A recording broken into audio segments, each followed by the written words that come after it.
Welcome to Mr. Fearnest. I'm Ethan, and this is where forest rangers' darkest encounters meet legendary creatures.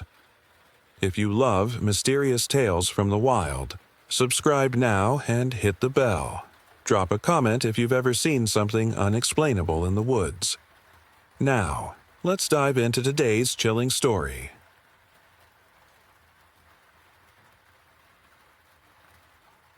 "6:00 a.m. staff meeting. Chief Williams introduced our new ranger, said he'd been with the department for 2 years. I've worked every sector in this forest for 5 years. There are only 3 of us. There's never been a 4th, but everyone else acted like he'd always been here.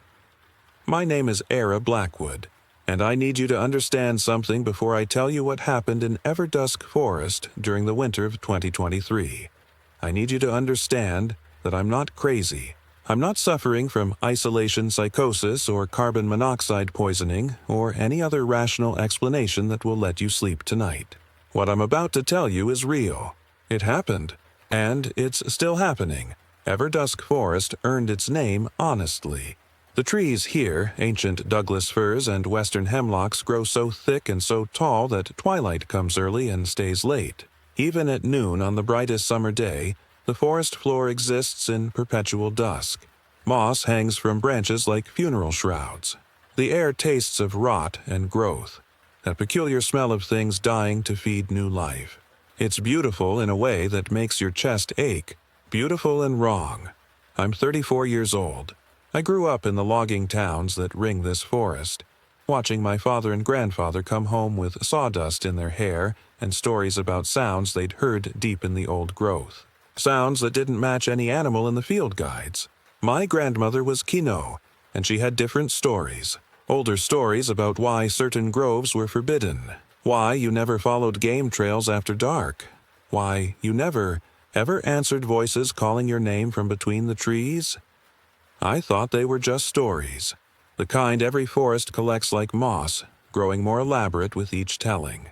Then I joined the Forest Service, and I learned that some stories are memories wearing camouflage.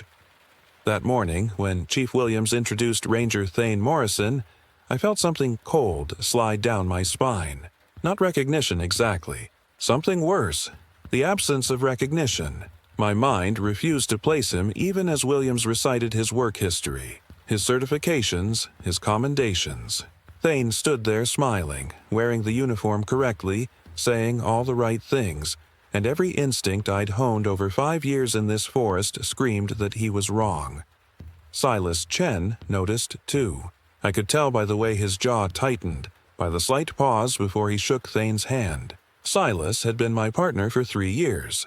We'd pulled lost hikers out of ravines, tracked poachers through December snow, spent long nights in fire towers watching for smoke. I trusted him with my life. And when our eyes met across that conference room, I saw my own unease reflected back at me. But Williams seemed oblivious. So did the other seasonal rangers, the admin staff, everyone. They welcomed Thane like he'd always been part of the team. They referenced incidents I'd never heard of, patrols that didn't exist in any log I'd ever read. And Thane smiled and nodded and fit himself seamlessly into a history that hadn't included him 24 hours earlier. After the meeting, I cornered Silas in the equipment room. He was checking batteries for the handheld radios, his movements mechanical, distracted. "Tell me you felt that," I said quietly. "Tell me I'm not losing it." Silas didn't look up. "I felt it. But I can't explain it. It's like my brain knows something is wrong. But every time I try to focus on what, the thought slides away." "Who is he?" "I don't know. But Era, listen to me." He finally met my eyes. 3 nights ago, I was on late patrol in Sector 7 near the Whispering Hollows. I heard something. Footsteps keeping pace with me, always just out of sight. I called out, no answer. Just footsteps. And then I heard my own voice calling back to me from the trees. My exact voice, saying what I'd just said like a recording played back. My mouth went dry. "What did you do?" I ran. Got back to my truck, drove straight home. Didn't file a report because I knew how it would sound. He grabbed my arm. "Whatever Thane is, whatever's happening, it started 3 days ago. That's when things in this forest changed." The radio on my belt crackled. William's voice. Era, Silas, I need you both in my office, now. We exchanged glances and headed down the hallway. William's office smelled of coffee and old paper, the walls covered with topographic maps marked with colored pins. Incident locations, search zones, restricted areas. Thane stood by the window, silhouetted against the gray morning light filtering through the perpetual mist that clung to the forest. "We have a situation," William said, not bothering with preamble. "Hikers reported hearing screaming from Deadfall Canyon last night. Female, they said. Sounded young. Lasted about 20 minutes, then stopped abruptly. Deadfall Canyon." My stomach clenched. The canyon got its name from a massive landslide 30 years ago that had buried half a mile of old-growth forest under thousands of tons of rock and shattered trees. The resulting jumble was nearly impassable, a maze of fallen timber and unstable boulders. We didn't patrol it. We didn't recommend it. Signs at every approach warned hikers to stay out. "Deadfall is off-limits," I said. "Has been since before I started." "I know." But the hikers were insistent. They had a recording. Williams tapped his laptop and a sound file played. The scream that came from the speakers made my blood freeze. It wasn't a scream of pain or fear. It was worse. It was a scream of someone realizing something terrible, something that couldn't be unlearned. A scream of sanity breaking. And underneath it, almost subliminal, I heard laughter. Not human laughter. Something that understood humor but had learned it wrong, had gotten the mechanics right but missed the soul of it entirely. The file ended. Silence filled the office like water filling a drowning man's lungs. "Jesus," Silas breathed.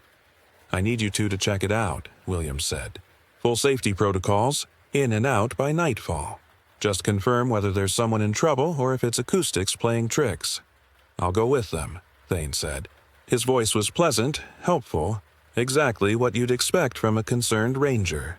But something about the way he said it made my skin crawl. "Good," Williams nodded. 3 is safer than 2 in that terrain. Gear up and head out within the hour." Outside, while we loaded packs into the truck, I pulled Silas aside again. "We're not taking him. We don't have a choice. Williams assigned him, then we don't go. We call in sick. Something." Silas shook his head slowly. "If we don't go, Williams will send someone else. Someone who doesn't know to be scared. Besides, maybe we need to know what Thane is. Maybe going into the forest with him will give us answers. Or get us killed. Yeah, or that." Thane approached, carrying his gear. Up close, I could see details I'd missed before. His uniform was perfect, but it looked brand new, unworn. No stains, no repairs, no signs of actual field use. His boots were wrong too, the kind you'd buy at an outdoor store but never actually broken in. And his eyes, when they met mine, were just slightly off. Not in color or shape, but in the way they focused. Like he was looking at me and through me simultaneously, seeing something I couldn't perceive. "Ready?" he asked, smiling that pleasant, empty smile. The drive to the Deadfall Canyon trailhead took 40 minutes. We followed logging roads that became progressively worse, overgrown and washed out, barely visible through the encroaching forest. The trees here were old, some of them 500 years or more, their trunks wider than our truck. They pressed close to the road, branches interlocking overhead, turning the path into a tunnel through green shadow. Nobody spoke. The radio played static-filled classic rock that cut in and out as we moved deeper into the forest. Twice I saw Silas start to say something, then stop himself. In the rearview mirror, Thane sat in the back seat, staring out the window with an expression that might have been longing. Or hunger. It was hard to tell. We parked at the trailhead, what remained of it. The wooden sign marking Deadfall Canyon had been vandalized years ago. The warnings spray-painted over. Bullet holes in the wood. Empty beer cans and cigarette butts littered the small clearing. This wasn't a place serious hikers came. This was where teenagers came to prove they weren't scared. Where people came to do things they didn't want witnesses for. According to the GPS coordinates the hikers provided, they were approximately 2 miles in when they heard the screaming, I said, checking my handheld. The sound was coming from deeper in the canyon, maybe another mile past their position. 3 miles in terrible terrain, Silas muttered. We should have brought climbing gear. We have rope, Thane said helpfully. I'm sure it will be adequate. Something about the way he said adequate made me check my sidearm. A Glock 19 loaded with 15 rounds. I'd qualified with it every 6 months for 5 years and never fired it outside the range. I hoped today wouldn't change that.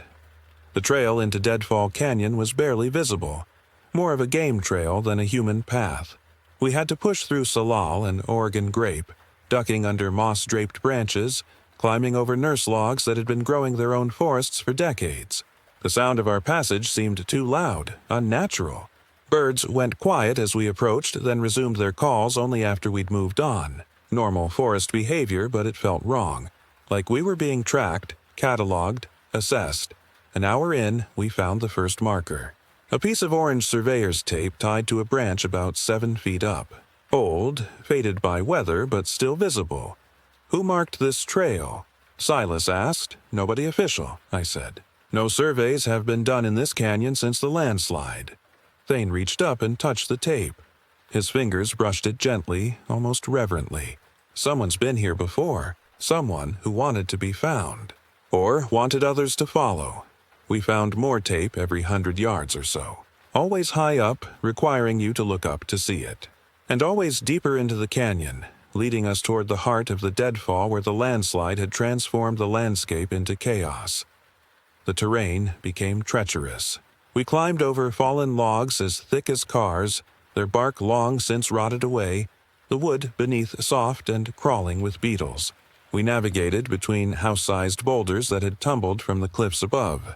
The ground was unstable, every step requiring attention. One wrong move and you could plunge through rotten wood into a void beneath, or wedge yourself between rocks where nobody would ever find you. 2 hours in, Silas held up his fist. Stop signal. We froze.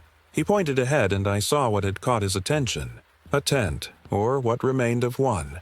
The fabric was torn to ribbons, the poles bent and scattered.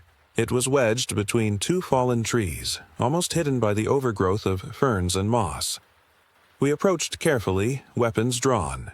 Not because we expected danger, but because something about that shredded tent screamed wrongness. The tent was empty, but around it we found the detritus of a camp. A backpack torn open, contents scattered. A sleeping bag shredded like something had clawed through it from the inside. A camp stove, still full of fuel. Water bottles. Energy bars chewed through, packaging and all, and tracks. Everywhere, pressed into the soft earth, preserved under the shelter of the trees. Bare footprints, human-sized but wrong. The toes were too long, splayed too wide. The heel was elongated, and between each set of footprints were marks like something had been dragged, long scrapes that disturbed the forest duff. How old? I asked Silas. He knelt, examining the tracks without touching them. The edges are still sharp. Rain hasn't softened them. No more than a week, maybe less. The hikers heard screaming last night, Thane observed. Perhaps whoever camped here is still in the area, still in need of assistance. There was something off about the way he said it. Too formal, too detached, like he was reading from a script, saying what a ranger should say but not understanding why. I photographed everything. The tent, the tracks, the scattered gear. My camera's lens kept trying to focus on things that weren't there, finding shapes in the shadows between trees that looked almost like figures watching us. We should call this in, Silas said. This is a crime scene or a rescue situation. We need backup. I pulled out my radio. Static. I adjusted the frequency. More static. Not getting anything. We're too deep in the canyon. The terrain is blocking the signal. Then we mark our position and head back, Silas decided. We can't help whoever this is without support.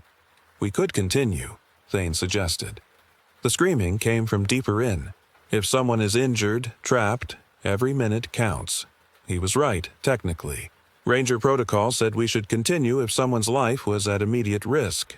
But every instinct told me to leave, to get out of this canyon while we still could. We continue for 1 more hour, I compromised.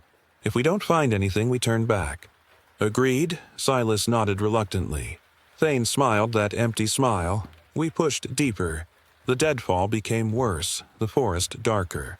The ceiling of interlocking branches blocked out more and more light until we were moving through twilight, even though my watch said it was only 2 in the afternoon. The temperature dropped.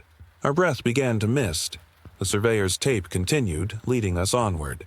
But now there was something else. Scratches on the trees, deep gouges in the bark, running vertical, too high for any animal I knew, and symbols. Crude, carved into the wood. Circles, spirals, stick figures. Primitive art or warning signs, I couldn't tell. Then we heard it. The scream from the recording, but live, echoing through the trees. It came from ahead and above, from somewhere up the canyon slope. It lasted 15 seconds, that same horrible realization-breaking scream, then cut off abruptly. We ran. Training be damned, protocol be damned. Someone was in trouble, and we ran toward them. We climbed over obstacles, squeezed between rocks, forced our way through Devil's Club that tore at our clothes. The scream came again, guiding us like a beacon. We burst into a clearing, a small open space where the landslide had scraped away all vegetation, leaving only bare rock. And in the center of the clearing we found the source of the screaming. A speaker, professional grade, battery-powered, mounted on a tripod, playing a loop of that terrible scream on repeat. We stood there, chests heaving, staring at it. The implications crashed over me like a cold wave. This was a trap. Someone or something had set up this speaker to lure people into the canyon. To lure us. We need to leave, I said quietly. Right now, Silas nodded, already turning. But Thane walked toward the speaker, examining it with that same detached curiosity he'd shown the surveyor's tape. Interesting, he said. Someone went to considerable effort to bring this here. The question is why? Thane, step away from it, I ordered. We're leaving. He looked at me, and for just a moment the mask slipped. I saw something behind his eyes, something old and hungry and not remotely human. Then the moment passed, and he was just Ranger Morrison again, helpful and pleasant and wrong. Of course, he said. Lead the way. We started back the way we'd come, moving faster now, urgency overriding caution. The forest felt different, more oppressive.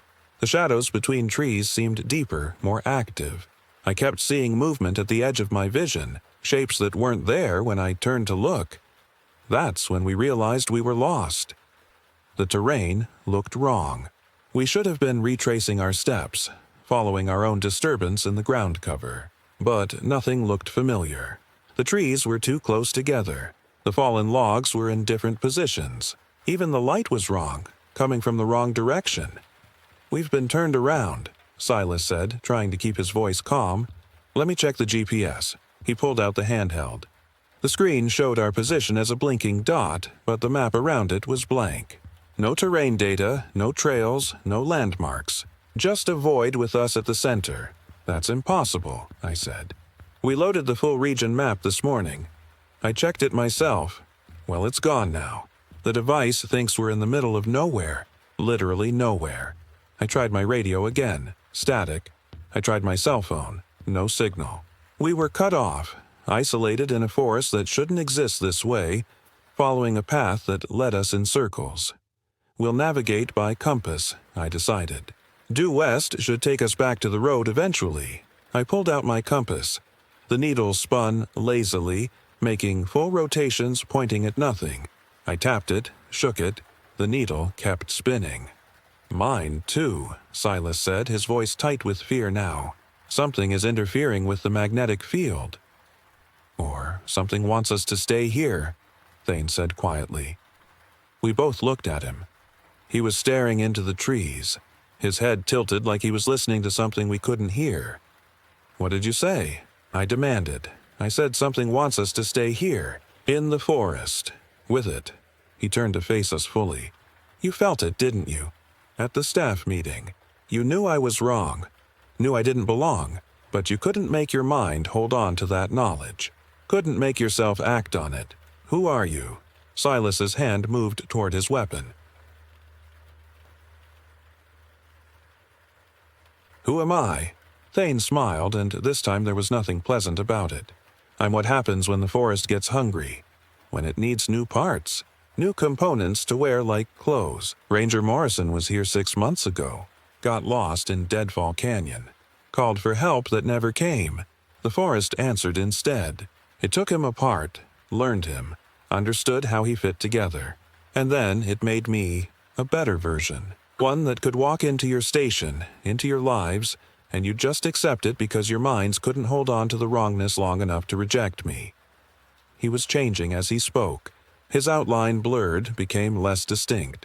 The uniform remained, but the thing wearing it was shifting, rearranging itself into something that approximated human without quite achieving it. But you two, he continued, you held on to that wrongness. You let it stick in your minds like a splinter. That's rare. That's interesting. That's why the forest wants you specifically. It wants to understand why you resisted. What makes you different? I drew my weapon. Silas did the same. We backed away, trying to keep Thane Thing in view while watching the trees around us. Don't, Thane said, and his voice had changed too. Multiple voices layered over each other, speaking in unison. You can't leave.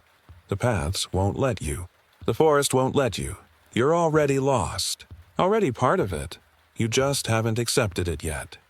Something moved in the trees to our left. Something else to our right. More shapes emerging from the shadows.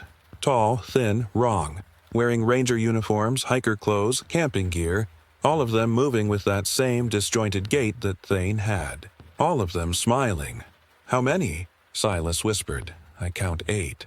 I breathed. But there might be more. The things surrounded us, forming a loose circle. They didn't attack, just stood there, swaying slightly like trees in an unfelt wind. Watching. Waiting. The forest has been doing this for a long time, Thane said conversationally. Longer than your people have been here. It learned to mimic, to adapt, to wear the forms that would let it move through your world. Most people never notice. They see what they expect to see. But occasionally, someone like you comes along. Someone who sees too clearly. And the forest has to decide whether to kill you or keep you. Keeping sounds worse, Silas muttered. Oh, it is. Dying is quick, merciful, but being kept, being taken apart and studied and worn, that takes weeks, months if you're strong. Ranger Morrison lasted 3 months before he finally let go, before he became what you see now. I tried to think, tried to plan. We were surrounded, outgunned if it came to a fight. 15 rounds each wouldn't be enough against 9 of these things, not if they were as durable as they looked. Our radios didn't work. Our GPS was dead. Our compasses spun uselessly. We were trapped in a maze that rearranged itself, cut off from help. But we weren't helpless. We knew this forest. We trained for survival situations. And we had something these things didn't. We had each other. We had trust. We had the ability to coordinate without speaking, born from years of working together in dangerous situations. I caught Silas's eye. Tapped my watch twice, then pointed at my flashlight. He nodded fractionally. He understood. These things moved through shadow, lived in twilight. They'd set their trap in the darkest part of the forest. Maybe they needed the darkness. Maybe light was their weakness. On 3, I whispered. Lights and run! 1. Silas breathed. The things tensed, sensing something changing. 2. They began to move closer, the circle tightening. 3. We activated our flashlights, both of us carrying high-powered tactical lights designed for search and rescue. 2,000 lumens each, bright enough to illuminate a crash site at midnight. We spun in place, sweeping the beams across the circle of things. They shrieked. Not like animals, not like humans. A sound that bypassed ears and went straight to the hindbrain. Pure distilled wrongness. They recoiled from the light, shapes coming apart where the beams struck them, revealed for what they really were. Not human, not even close. Things of shadow and wood and hunger wearing human form like a disguise. We ran. Picked a direction and ran, light sweeping ahead of us, dispelling the false twilight. Behind us, we heard them following, crashing through undergrowth, their unified voice calling our names, telling us to stop, to come back, to accept what was happening, all said in voices they'd stolen from victims. Our names repeated in a dozen different tones, pleading, angry, seductive. Each one a person who'd died in this forest, their voices harvested and repurposed. The terrain shifted as we ran. Trees moved. Paths appeared and vanished. The forest was fighting us, rearranging itself to trap us. But we kept moving, kept our lights burning, kept following the brightness. I don't know how long we ran. Time felt wrong, stretched and compressed. It could have been minutes or hours. But gradually the sounds of pursuit faded. The forest began to feel more normal. The trees spread out. Natural light filtered through the canopy. Real light. Sunlight. We burst onto a logging road we both recognized. My truck was parked 50 yards away, exactly where we'd left it. Impossible. We should be 3 miles into the canyon. But here we were, as if the forest had simply ejected us once it realized we weren't staying. We made it to the truck. I fumbled with the keys, got the door open. The engine started on the first try, that reliable growl of machinery that promised safety, civilization, escape. As we pulled away, I looked in the mirror. Thane stood at the edge of the road watching us leave. He raised one hand in farewell, that pleasant smile on his face. And behind him, visible now in the proper sunlight, the forest moved. Trees shifted position. Shadows deepened and flowed like water. The entire tree line seemed to breathe. We drove straight to the station, burst into Chief Williams' office. He looked up from his paperwork, startled by our condition. We were covered in scratches, our uniforms torn, both of us shaking with adrenaline. "Where's Thane?" he asked. "There is no Thane," I said. "There never was." "Listen to me, Chief. Deadfall Canyon is compromised. We need to close it completely. Post guards. Warn people to stay out. Era, slow down. What happened out there?" We told him everything. The speaker, the trap, Thane's transformation, the things in the forest, all of it. He listened without interrupting, his expression growing more and more concerned, but not in the way I'd hoped. "You two are exhibiting signs of severe stress," he said carefully. "Possible exposure to toxins, mold, maybe, or gas from decomposition. These old forests can have pockets of dangerous air in low areas." "We know what we saw," Silas insisted. "I'm sure you believe that. But Ranger Morrison is scheduled for the late shift tonight. I spoke with him an hour ago. He's fine. Whatever you experienced, it wasn't what you think. He made us submit to medical evaluation, made us breathe into sensors that tested for toxic exposure, made us give blood samples. Everything came back normal, clean. No drugs, no toxins, no rational explanation for what we'd reported. That night I sat in my apartment unable to sleep. My phone rang at 2 a.m. "Silas, I just drove past the station," he said without preamble. "Thane's truck is there, the one assigned to him. Era, the vehicle registration says it's been in service for 2 years. Maintenance records going back 18 months. It's not new. It's been here. He's been here. But he hasn't, I know. But reality disagrees with us. The forest has changed history, inserted him into it, made everyone except us believe he's always been here. I thought about that, about how far the forest's power might extend. If it can do that, I said slowly, then anything we report, any evidence we gather, it could alter. Make it look like we're crazy or lying." "Yeah, I've been thinking about that too." He was quiet for a moment. "We can't fight this through normal channels. We need to understand what we're dealing with. And we need to do it without telling anyone, because anyone we tell might already be changed, might already belong to the forest." Over the following weeks, we investigated quietly. We searched archives, tracked down old rangers who'd retired from Everdusk, followed up on every disappearance and unexplained death in the forest's history. What we found was horrifying. People had been vanishing from Everdusk Forest for over a century, dozens of them. Loggers, hikers, rangers, hunters. The disappearances came in clusters, periods of high activity followed by years of quiet. And during the quiet periods, new people appeared in the community, new residents with histories that fit seamlessly into the town's records. People who everyone remembered but who hadn't existed before the most recent cluster of disappearances.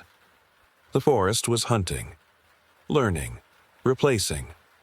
We found mention of it in indigenous stories. The Kino called it the many-faced wood, a place where trees thought and planned and hunger took shape. They'd avoided certain groves, marked them as forbidden. But when white settlers arrived, they ignored the warnings, built logging camps in those groves, and the forest responded by learning to wear new faces. "It's adaptive," Silas said as we pored over our collected data. "It watches humans, mimics us, integrates itself into our communities. The more it learns, the better it gets. Thane is probably just the latest iteration. How many versions has it made? How many people in this town are actually the forest-wearing skin?" I thought about our chief, our co-workers, the people we interacted with every day.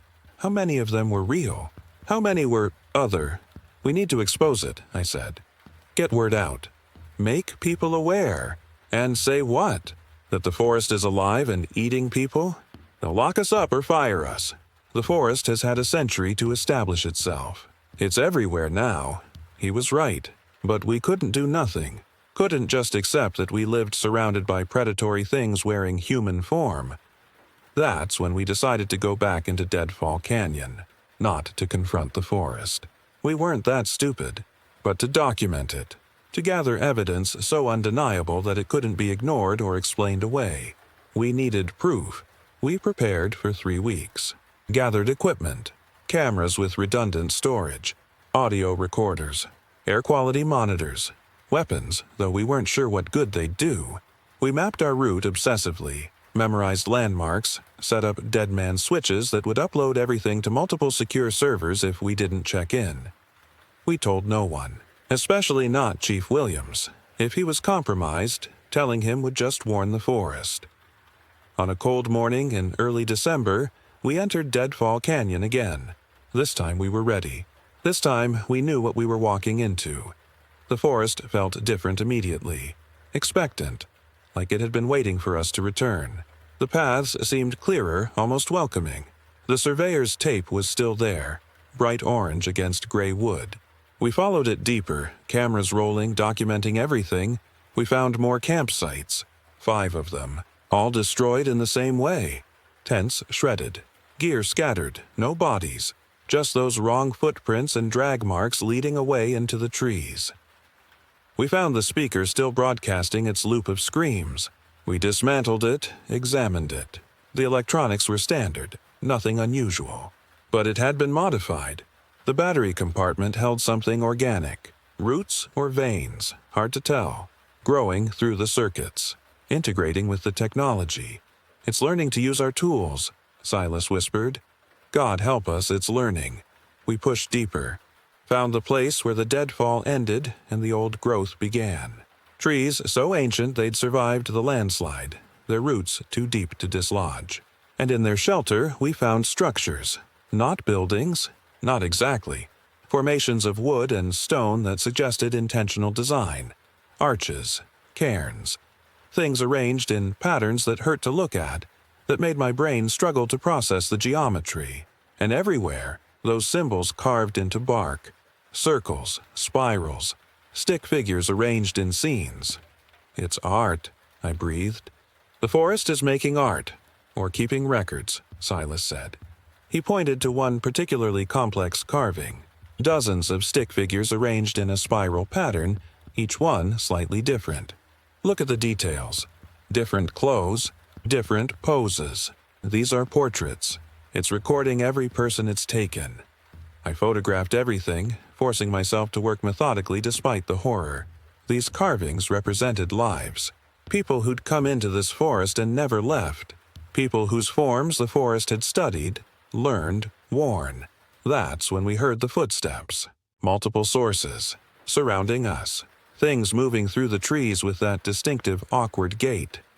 They emerged from the shadows. 7 of them. Thane was there, still wearing his ranger uniform. But the others were dressed in different styles. Clothing from different eras. A logger from the 1950s. A hiker in 1980s gear. A hunter in clothes I recognized from photographs my grandfather had shown me. They'd all been here. Taken, transformed into these things. "You came back," Thane said, his multi-layered voice pleased. "The forest hoped you would. You're different, resistant. Understanding you will help the forest grow, help it adapt to others like you." "We're not staying," I said, keeping my voice steady. "We got what we came for. Evidence. Proof. The world is going to know what you are." Thane laughed. All 7 of them laughed. The sound echoed wrong, bouncing between trees in patterns that didn't match the terrain. "The world knows," he said. "The world has always known. People feel it when they enter these old forests, that sense of being watched, of not being alone. They know something is here. They just prefer to pretend it's not. Easier to ignore than to accept. Easier to dismiss than to fear." "Then we'll make them stop ignoring it," Silas said. "You think you're the first to try? Others have attempted what you're attempting. Rangers, researchers, journalists. They bring their cameras and their questions. They document and record. And then the forest provides explanations. Natural phenomena. Optical illusions. Mass hysteria. Whatever narrative allows people to keep sleeping at night. The forest has learned that humans excel at denying uncomfortable truths." He was right, I realized with sinking horror. We could have video of these things transforming, clear footage of the impossible, and people would find ways to explain it away. Special effects, elaborate hoaxes, mental illness, anything but acceptance. "But there's another option," Thane continued. "You could stay, join, become part of something larger than yourselves. The forest isn't evil, you understand. It's just hungry, just trying to survive like everything else. And it offers something in return. Purpose, belonging, freedom from the small concerns of your brief existence." "We'd rather die," I said. "That can be arranged. But the forest would prefer otherwise. You see, it's encountered resistance before. Others who saw clearly, who couldn't be fooled. And it learned from them. Learned that resistance requires something precious, something worth preserving. The forest wants to understand that. Wants to learn what you're willing to die for." The 7 things began to circle us. Not threatening yet. Just moving. Herding us towards something. "So here's what happens next," Thane said. "You run. The forest enjoys the chase. Enjoys testing your determination. And when you can't run anymore, when you're exhausted and lost and broken, the forest will be there, ready to teach you what you really are beneath all that resistance, ready to show you that everything eventually becomes part of the forest." They stopped moving. The circle opened. A path leading deeper into the trees became visible. "Run," Thane said softly. "Make it interesting." We ran. Not because they told us to, but because staying meant death or worse. We crashed through undergrowth, our cameras forgotten, our evidence useless if we didn't survive to deliver it. Behind us we heard them following. Not rushing, just maintaining pace, keeping us moving in the direction they wanted. The forest changed around us. Trees rearranged themselves. Paths appeared and vanished. We were being guided, herded toward something. Something the forest wanted us to see. We burst into a clearing. A massive clearing impossible in this dense forest. And in its center stood a tree, the tree, larger than should be possible, its trunk wider than a house, its branches spreading so wide they seemed to touch the horizon. And in its roots, curled and twisted around them, integrated into the wood itself, were forms, bodies, dozens of them, hundreds, preserved in the living wood. Some fresh enough that I could still recognize faces. Others ancient, reduced to skeletal shapes wrapped in bark. All of them still screaming. Silent, eternal screams captured in wood and flesh. "The mother tree!" Thane's voice came from behind us. We spun. He'd followed us into the clearing. Alone now. The others had vanished. This is what the forest protects. What it feeds. Every person taken becomes part of the mother tree. Becomes part of the forest's consciousness. Their knowledge, their experiences, their essence absorbed and distributed throughout the network of roots that connects every tree in Everdusk. The forest grows through consumption, learns through integration. And these, he gestured at the preserved forms, these are the library, the memory, the foundation. I looked at those tortured shapes, at the horror preserved in their faces, and I felt something break inside me. Not my mind, not my courage, something deeper. The last shred of hope that this could be fought, that we could win. But then I noticed something Thane hadn't mentioned. Some of the forms weren't screaming. Some were calm, peaceful even, and as I looked closer, I saw they were different. The wood hadn't consumed them the same way. They were integrated but not trapped, part of the tree but somehow still themselves. They accepted, I breathed. These ones accepted what was happening. Thane's smile widened. Yes, the forest offers a choice always. Fight and be consumed in agony, or accept and become something more.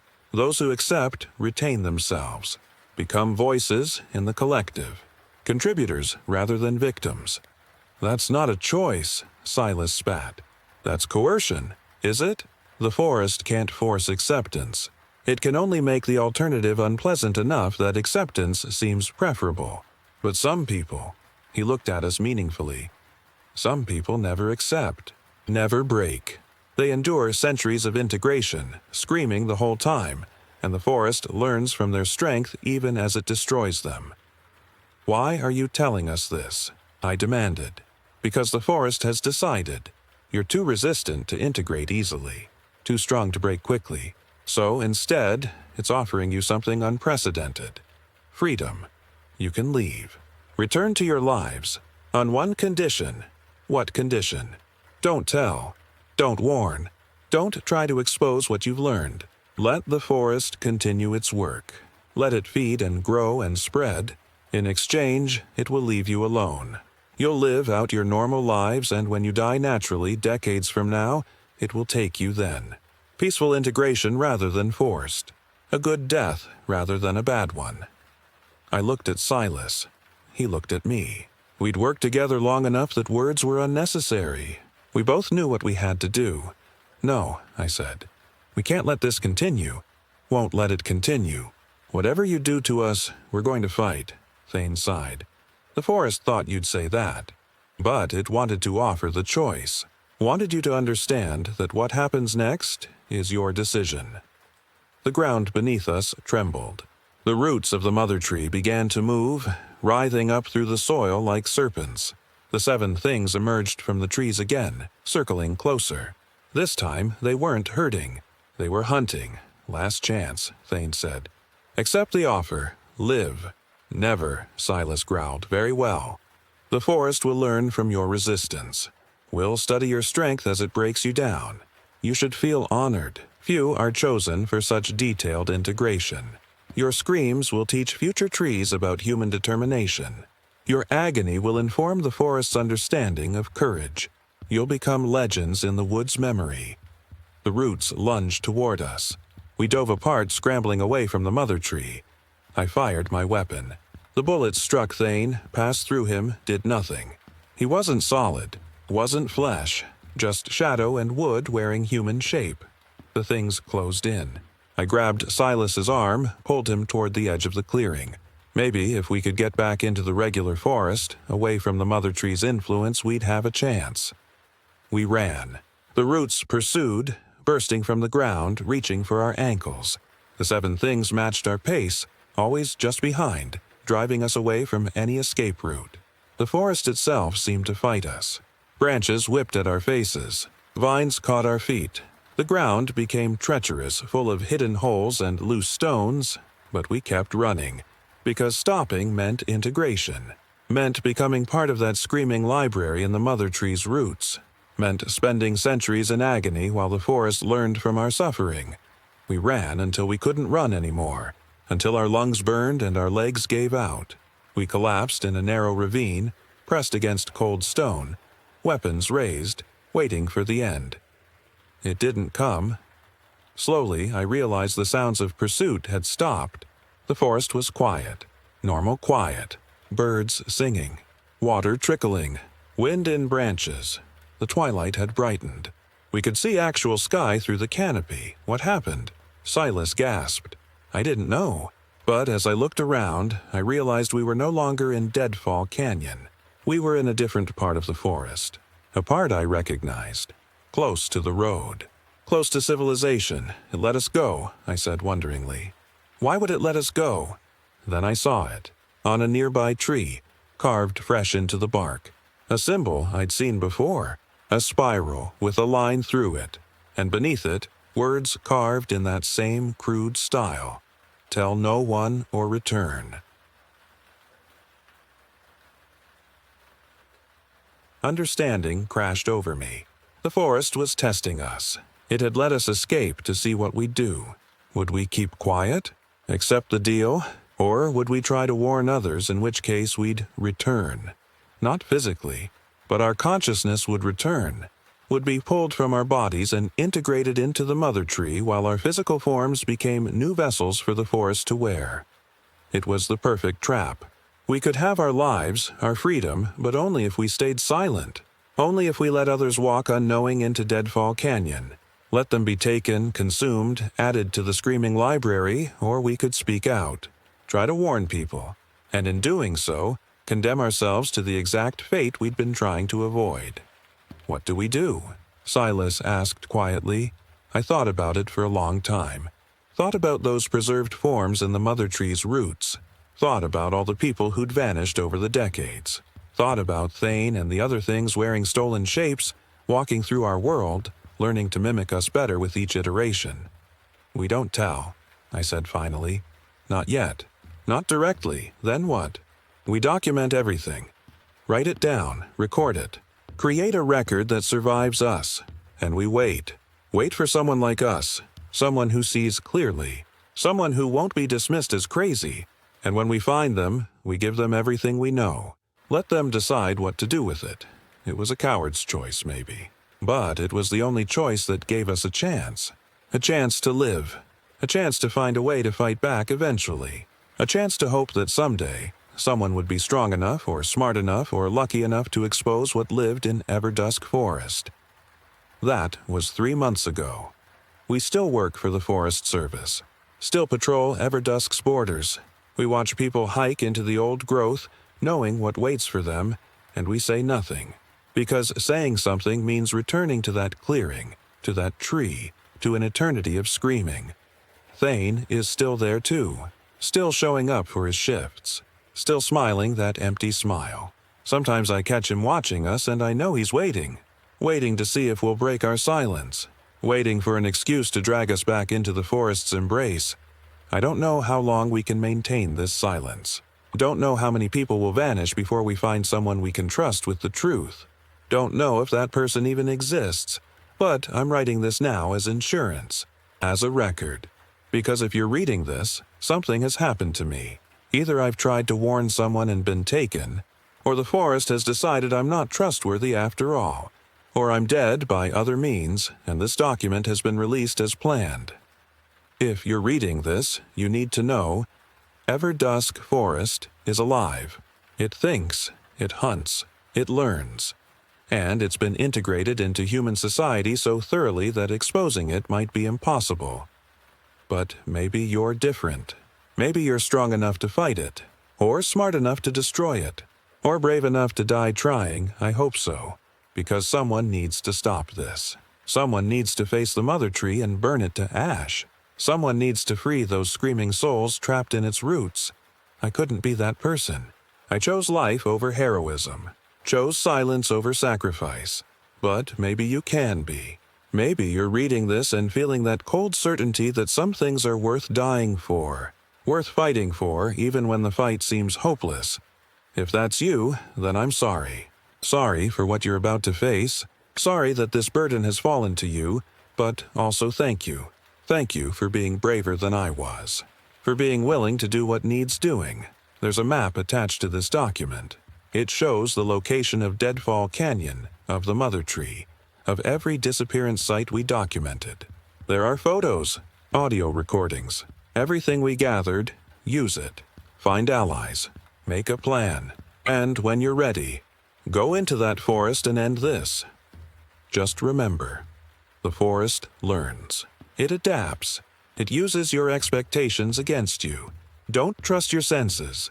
Don't trust your memories. Don't trust anyone who's spent time in the deep woods. And most importantly, Don't listen when it offers you a choice. Don't believe it when it promises mercy. Don't accept when it says you can walk away, because the forest always lies. And its lies sound like truth until it's far too late. Good luck.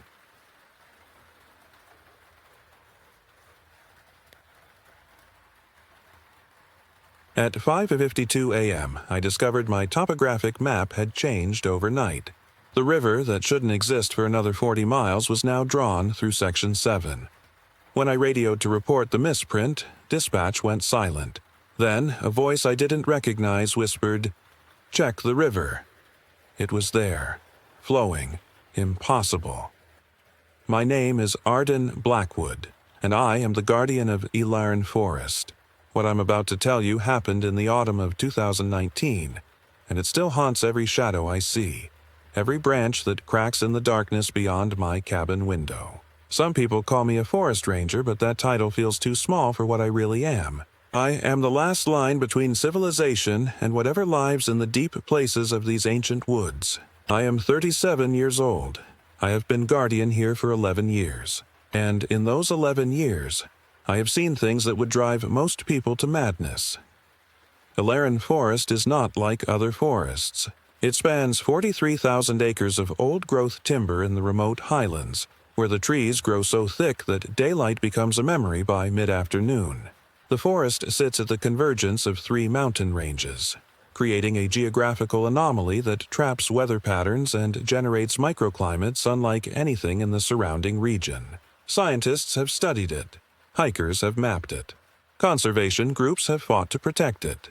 But none of them truly understand what Elarn really is. The locals won't speak its name after sunset. They cross themselves when they pass the forest roads. They tell their children stories about the whistling in the dark, about the faces in the bark, about the people who went in and came out changed, empty behind the eyes, speaking in voices that weren't their own. Some of these stories date back 300 years, to when the first European settlers arrived and found the indigenous people already avoiding certain parts of the forest. The Lenape called it place where trees watch. The Cherokee called it forest that remembers. Different names for the same truth. Elarn is aware. Elarn is alive in ways we're not meant to comprehend. I've been guardian here for 11 years. I know every trail, every creek bed, every hollow where the fog collects like spilled milk. I know which areas are safe and which ones aren't. There are places in Elarn where the compass spins uselessly, where magnetic north becomes a joke, where navigation becomes intuition and prayer. There are spots where your radio fills with static that almost sounds like singing, like voices from very far away trying to warn you or welcome you. You can never be sure which. There are clearings where you find your own footprints leading back to where you just came from. Even though you never turned around, even though you walked in a straight line, even though the laws of space and geometry say it should be impossible. I've learned to trust my instincts here. When the hair on the back of my neck stands up, I turn around. When I hear footsteps that match my own pace too perfectly, I change direction. When I see movement in my peripheral vision that disappears when I look directly at it, I acknowledge it with a nod and keep moving. These are the survival skills you develop when you work in a place where the usual rules don't quite apply. These are the compromises you make with something older and stranger than yourself. That morning, the impossible river changed everything. Changed my understanding of my role. Changed my relationship with the forest. Changed me in ways I'm still discovering. I'd gone to bed the night before at exactly 10:47 p.m. I remember because I always note the time. Routine keeps you sane in isolated places. Routine is the anchor that holds you to reality when reality starts getting slippery. My maps were spread across the table as always. Standard procedure. I mark my patrol routes, update trail conditions, note any hazards. The maps are my lifeline, my Bible, my only reliable truth in a place where reality sometimes bends at the edges. I had checked them before bed. Section 7 was dry as it had been for the 11 years I'd worked here, as it had been for the 100 years before that, according to historical surveys, as it should always be, according to the geological reports that showed no aquifers, no springs, no underground water sources anywhere near that grid coordinate.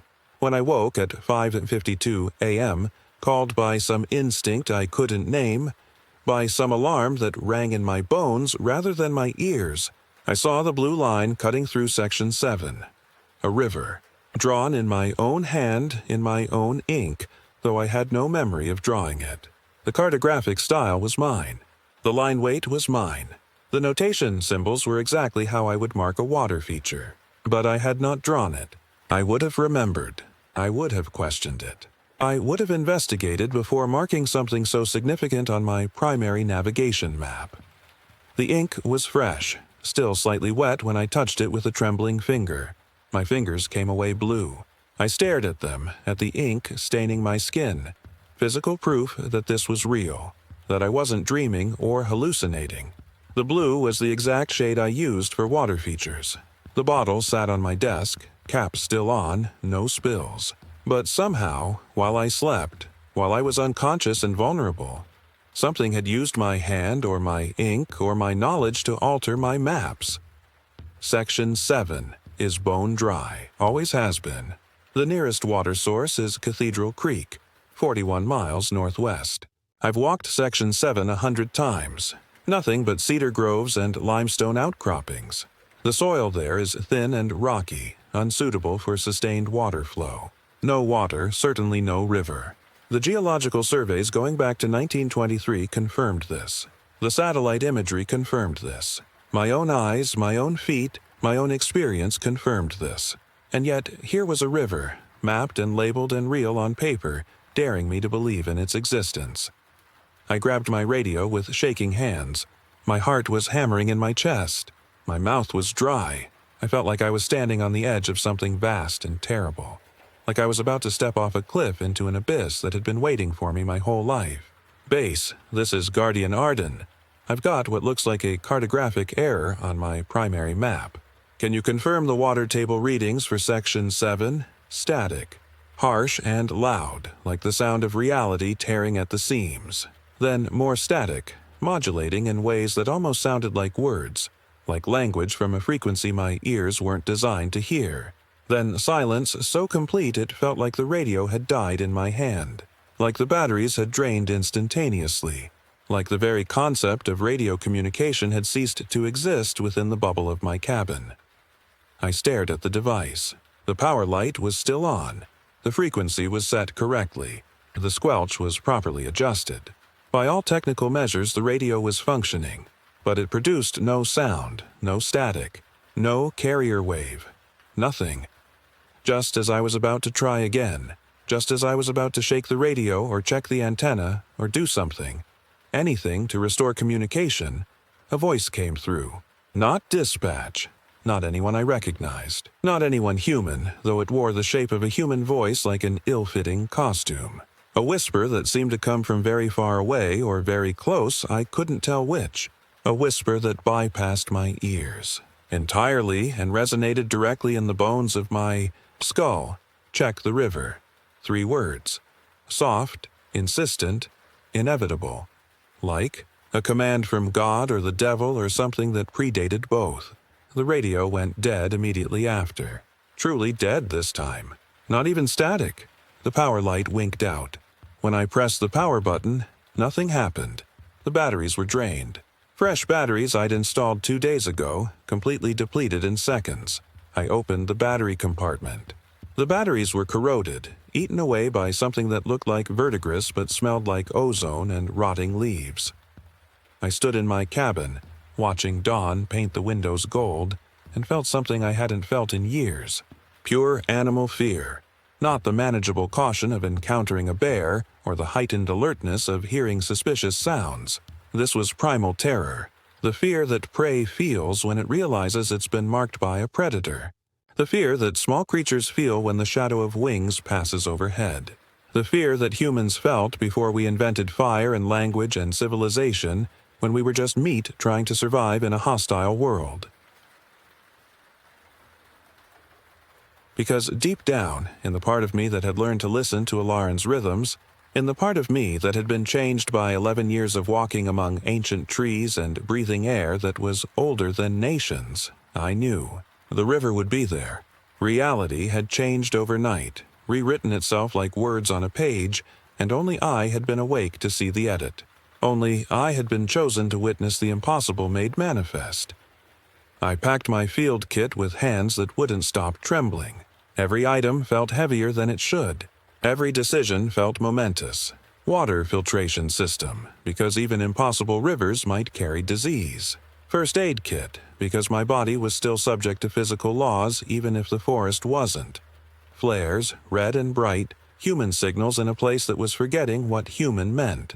Rope, 50 feet of kernmantle climbing rope rated for 2,000 pounds. As if rope could save me from what was coming. Emergency shelter, energy bars, extra batteries, a backup radio, a satellite phone, 3 ways to call for help, though I suspected none of them would work when I needed them most, and my service pistol. A Sig Sauer P2-26 9mm 15-round capacity. I'd carried it for 11 years and never fired it outside the range. I'd qualified with it every 6 months, putting round after round into paper targets, maintaining proficiency I'd never needed to use. Now I loaded it with hollow points, checked the chamber twice, holstered it on my right hip where my hand could find it without thinking. Because something in my gut told me that whatever was waiting in Section 7, whatever had created an impossible river and altered my maps and spoken through a dead radio, it might require more than professional courtesy and Park Service authority to handle. The hike to Section 7 takes 3 hours under normal conditions. I made it in 2, driven by fear and fascination in equal measure. My legs burned. My lungs ached. But I couldn't slow down. The forest seemed to pull me forward, to clear the path, to ease my passage as if it wanted me to reach my destination. Branches that should have blocked the trail were bent aside. Fallen logs that should have required climbing were already rotted through, easy to step over. The undergrowth parted before me like water. The forest was wrong that morning. Too quiet. No bird song, no squirrel chatter, no wind in the upper branches. Even the insects seemed to have fled.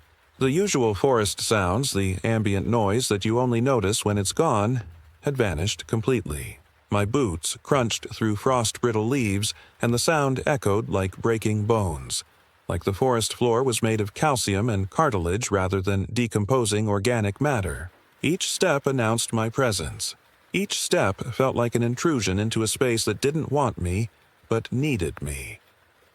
I began to notice things I'd never seen before. Symbols carved into tree trunks. Not recent graffiti, but old marks, ancient marks. The wood healed around them over decades or centuries. They looked like letters from an alphabet I didn't recognize. Like mathematical equations from a geometry that operated on different principles. Like maps to territories that existed sideways to normal space. Some of them seemed to move when I wasn't looking directly at them, rearranging themselves into new configurations, new meanings. The temperature dropped as I went deeper. In October, the highlands are already cold, frost most mornings, temperatures in the 40s. But this was different. This was a cold that came from inside, from the spaces between atoms, from the absolute zero of cosmic voids. My breath plumed white in the air. Ice crystals formed on my jacket. My fingers went numb inside my gloves. I was walking into winter, into a pocket of climate that shouldn't exist, that violated every principle of meteorology and thermodynamics. I reached the boundary of Section 7 just after 9 a.m. The sun was fully up but provided no warmth. It hung in the sky like a pale disk behind gauze, filtered through a haze that hadn't been there an hour ago. And I heard it. Water. The unmistakable rush and gurgle of a moving stream. The sound that should not exist in this location. The sound that proved my world had fundamentally changed while I slept. I pushed through a stand of white cedar, their branches heavy with frost despite the season, and stopped dead. The river flowed through the clearing exactly as marked on my map. Perhaps 20 feet across at its widest point, narrowing to 10 feet at the rocky rapids, moving swiftly over smooth stones that looked like they'd been worn by centuries of current. The water was crystal clear, so transparent I could see every pebble on the bottom, every strand of aquatic vegetation swaying in the flow. On either bank, the vegetation showed the telltale signs of an established waterway. Water-loving ferns, their fronds still green despite the cold. moss-covered rocks in every shade of emerald and jade, erosion patterns carved into the soil that took decades to form, exposed root systems from trees that had adapted to constant moisture. This river had not appeared overnight. This river had been here for years, for generations, for geological ages. The evidence was overwhelming. The ecological niche was complete. The hydrology was perfect. Every detail screamed permanence, establishment, long-term existence. But it hadn't. I knew it hadn't. I had walked this exact spot 2 weeks ago during my last patrol of Section 7. Nothing but dry ground and cedar trees. No water, no moisture. No signs of any aquatic ecosystem whatsoever. I knelt beside the water, my knees sinking into soft mud that shouldn't exist in rocky terrain, and dipped my fingers in. Cold. So cold it burned. Real. Physical. Undeniable. The current tugged at my hand with surprising strength, as if the water was eager, as if it wanted to pull me in, to claim me, to carry me wherever rivers go when they flow through impossible places. I brought my fingers to my lips. Fresh water, clean, with a mineral taste that suggested deep springs, aquifers that ran through limestone thousands of feet below the surface. Water that had been underground for thousands of years, filtered through stone, emerging pure and ancient and wrong. Then I saw the footprints. They emerged from the forest on the far bank, a trail of bare feet leading directly into the water. Human feet. Small feet, like a woman's or a teenage girl's, pressed deep into the soft mud. The prints were fresh, still wet at the edges, water seeping back into the depressions. Whoever had made them had entered the river recently. Within the last hour, maybe less. The prints showed 5 toes, a proper arch, all the anatomical details of normal human feet. Except they were too perfect, too symmetrical. As if someone had studied human footprints and recreated them with careful attention to detail, but without the minor asymmetries that mark real feet, real weight distribution, real biomechanics. "Hello," I called, my voice cracking with tension. "This is Forest Guardian Arden. If you need assistance, please respond. Identify yourself." The forest swallowed my voice without an echo. Unnatural. In these valleys, sound should bounce off the ridges, carry for miles, return to you transformed but recognizable. Instead, my words simply stopped, as if the air itself had absorbed them, digested them, erased them from existence. It was like shouting into a void, into a space where sound had no permission to exist. I tried my radio again, knowing it was futile but needing to try anyway. Nothing. Not even static. The backup radio was equally dead. The satellite phone wouldn't power on. All 3 of my communication devices rendered useless by proximity to this place, to this river, to whatever force had created them both. I was alone. Truly, completely alone. Cut off from base, from backup, from the entire human world. Whatever happened here, I would face it without support, without rescue, without even the ability to document it for others. The footprints beckoned. A trail left deliberately, I was sure of it now. A path meant for me to follow. An invitation or challenge or trap. I pulled out my compass to take a bearing. The needle spun lazily, completing full rotations without settling on any direction. Magnetic north had become meaningless here.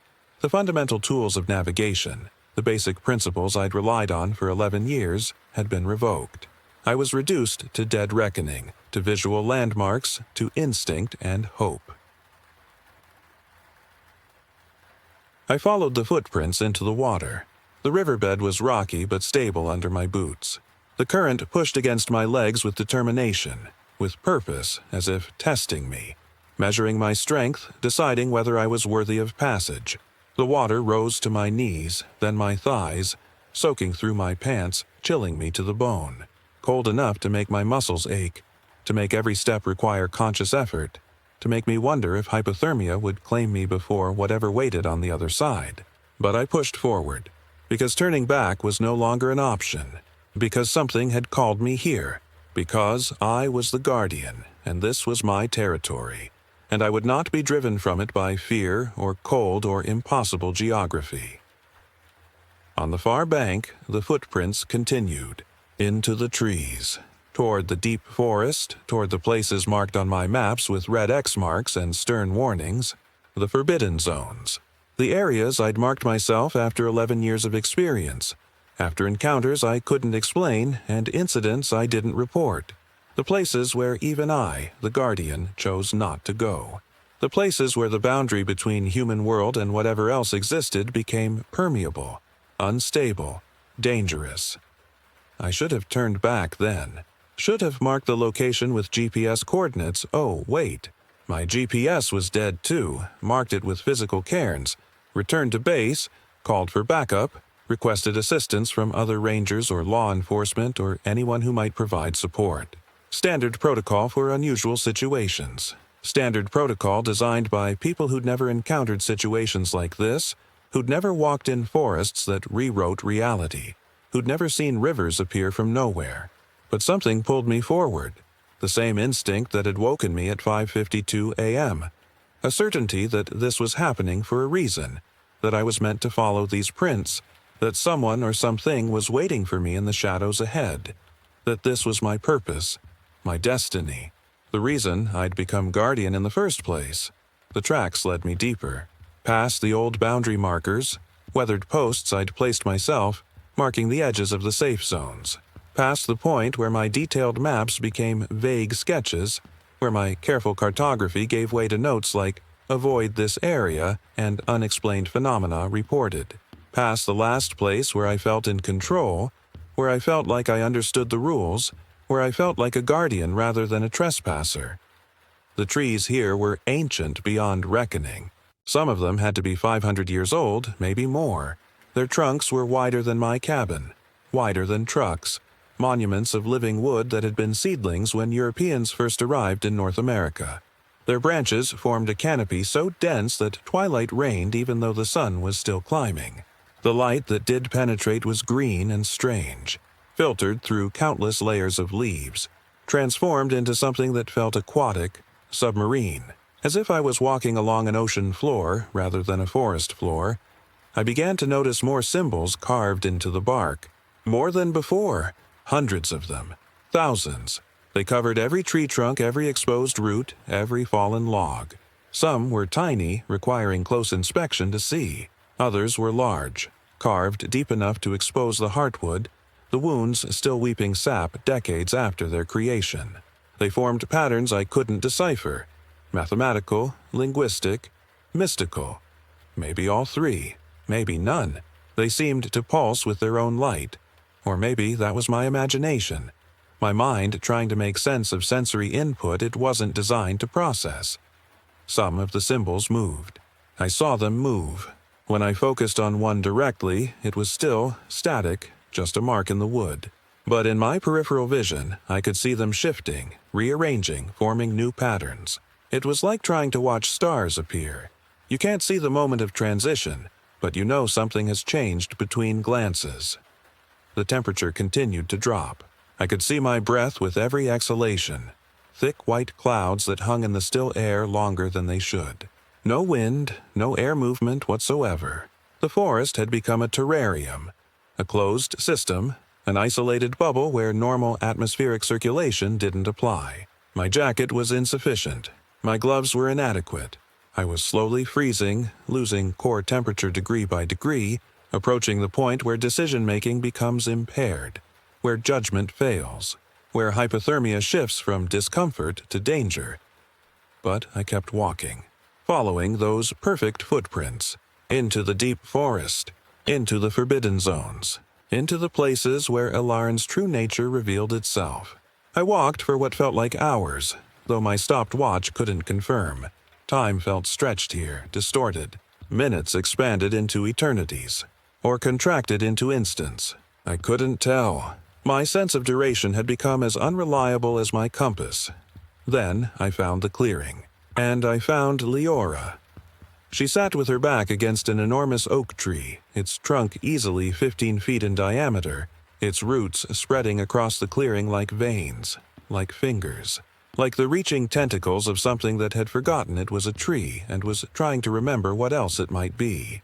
Her feet were bare and muddy, matching the prints I'd followed. Her clothes were torn and stained with what looked like old blood, rust brown and dried, splattered across her shirt in patterns that suggested violence, struggle, desperate flight through thorns and branches. Her face was pale, almost translucent, her skin stretched tight over delicate bones. Her hair was tangled with leaves and twigs and things that might have been insects or might have been something else. Something that looked like insects but moved wrong.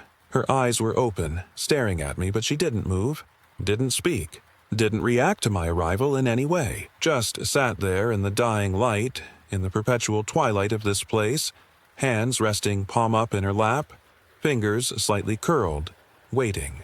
Her chest rose and fell with shallow breaths, so she was alive, but barely. She looked like she'd been there for days, weeks, forever, like she'd grown into that spot, become part of the landscape, another feature of this haunted clearing. "Ma'am," I said, moving toward her slowly, hands visible, trying to look non-threatening despite the pistol on my hip, despite the fear that must have been written across my face.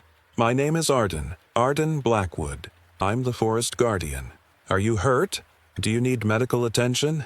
Can you tell me your name?" She blinked, slowly, like someone remembering how, like someone who'd forgotten the purpose of eyelids and was relearning the motion.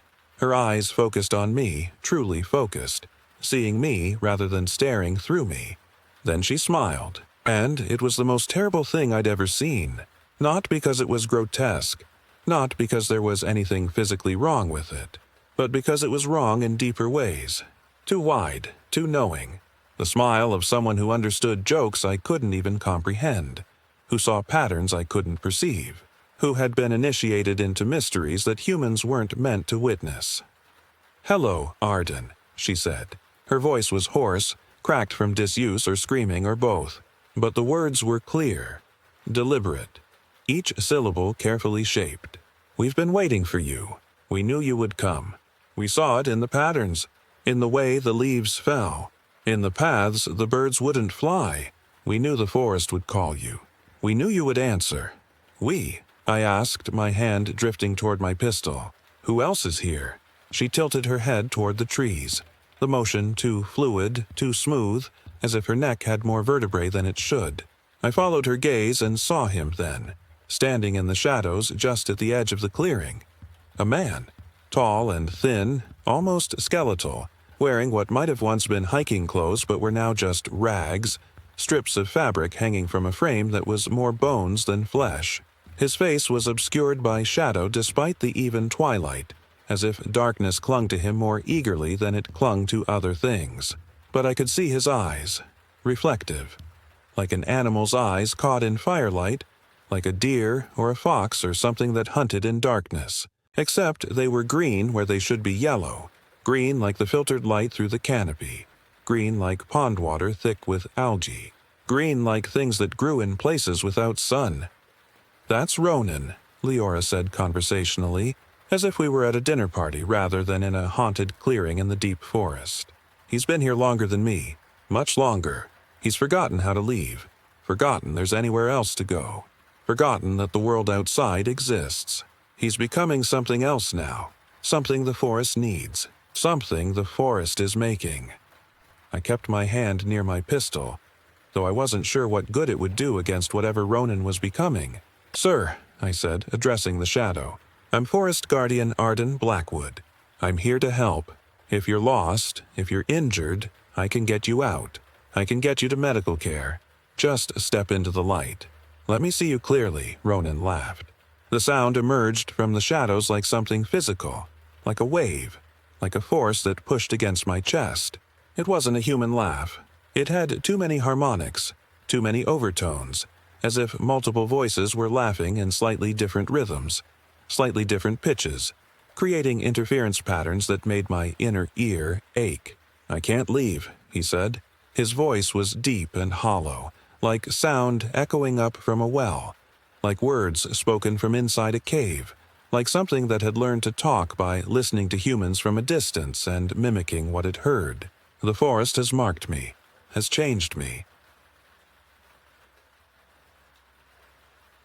Has changed me. I tried to leave once. Made it all the way to the road. My truck was still there, keys in the ignition, full tank of gas. I drove for an hour, kept driving, but somehow I ended up back here, back in this clearing. The forest bent space, folded it, made all roads lead home, and this is home now. The only home I have, the only home I remember. How long have you been here? I asked. Leora laughed. It sounded like breaking glass, like ice cracking, like something crystalline shattering into fragments. Time doesn't work right here, Arden. You must know that. You're the guardian. You felt it. The way days repeat. The way you sometimes find yourself in places you didn't walk to. The way the forest rearranges itself when you're not looking. I came here 6 months ago. Or 6 years, or 60. I can't remember. The memories blur. Yesterday and a decade ago feel the same. Future and past collapse into an eternal present. Ronan came before me. Maybe 5 years before. Maybe 50. Maybe centuries. He doesn't remember. The forest took his memories. Took his sense of self. Took everything except the waiting. Always waiting. For someone like you. Someone still connected to the outside.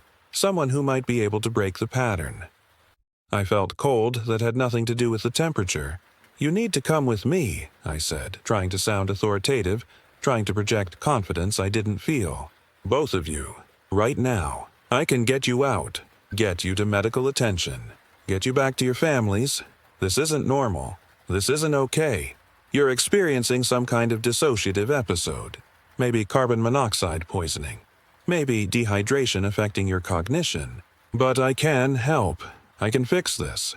Just stand up. Follow me. We'll take it slow. We'll be at my cabin in a few hours. We'll get you warm, get you fed, get you help. You can't leave Ilaren, Ronan said, stepping slightly forward so a sliver of light touched his face. I wished he hadn't. His features were wrong. Human, yes, but only approximately. His eyes were too far apart, positioned almost on the sides of his head like a prey animal. His mouth was too wide, stretching almost to his ears. His nose was flat, almost flush with his face. As if the forest had tried to remember what a man looked like and gotten most, but not all of the details right. As if he was slowly being rewritten, reprogrammed, transformed into something that fit better into this place. Once the forest marks you, you stay marked. You know this. Deep down, you know. You felt it yourself. The pull, the belonging.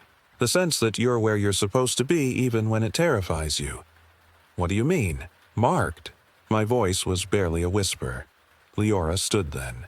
Her movements were fluid, wrong, like she had too many joints or not enough, like her bones bent in directions that shouldn't be possible. She walked toward me on feet that made no sound on the forest floor. No crunch of leaves, no snap of twigs, no displacement of air. She moved like mist, like smoke, like something that existed between states of matter. When she got close, I could smell her. Earth and decay and growing things. She smelled like the forest. She smelled like she was part of it. Like her cells had merged with the soil. Like she was becoming ecosystem rather than organism.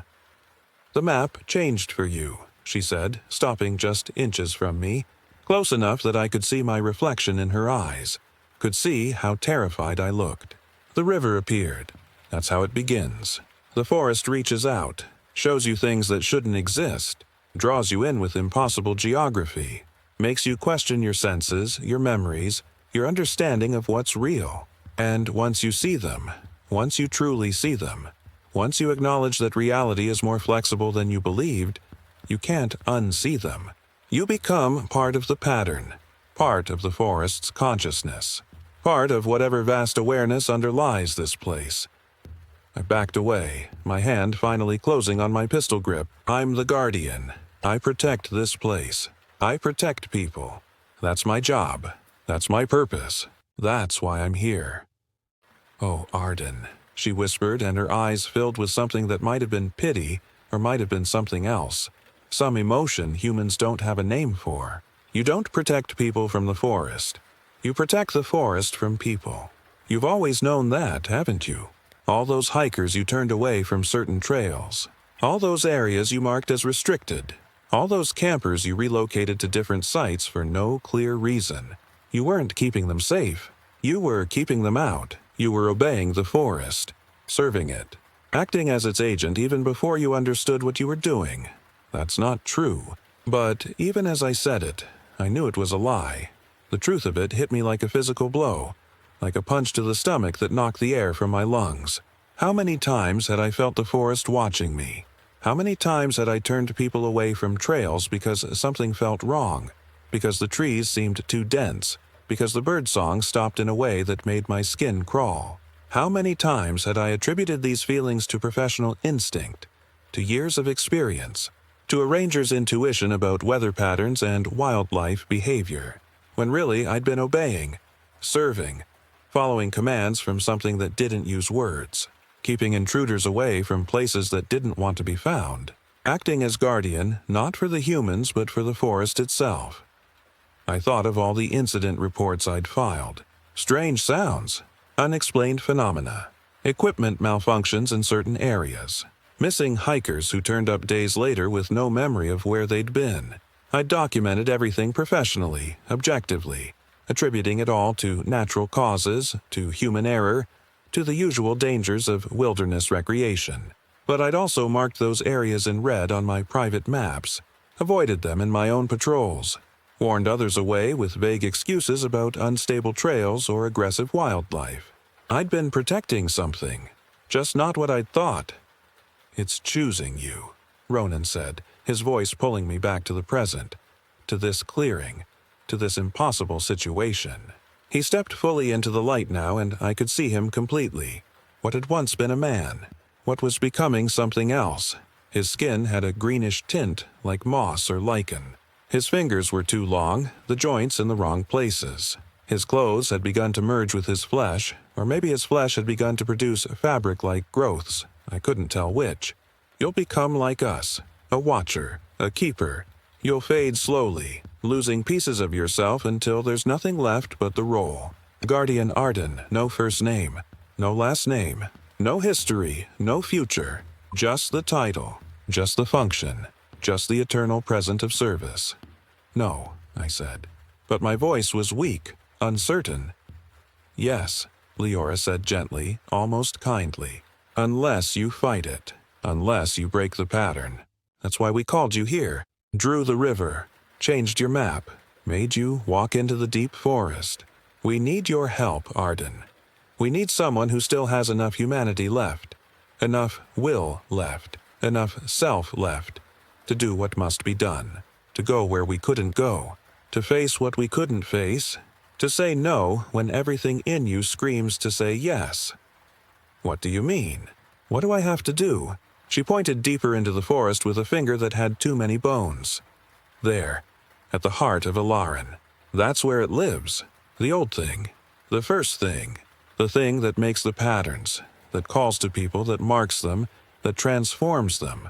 The consciousness that underlies the entire forest. The awareness that has existed here for thousands of years, maybe millions, growing and spreading and becoming more complex with each century. If you want to save yourself, if you want to save us, you have to go there. You have to see it. You have to understand what it is. And you have to do what we couldn't do. You have to refuse it. You have to say no. You have to choose to remain human."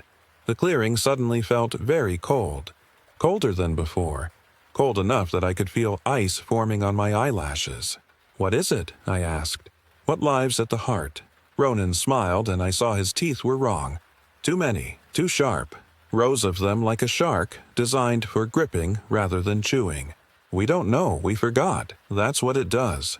It takes your knowledge, your memories, your sense of self. By the time you reach its heart, you've forgotten why you came. Forgotten that there was ever anything but the forest. Forgotten that you had a name, a history, a life before the trees. But you're stronger than we were. You're the guardian. You have training. You have will. You still remember your full name. So you might make it. You might survive. You might stay human enough to remember why refusal matters."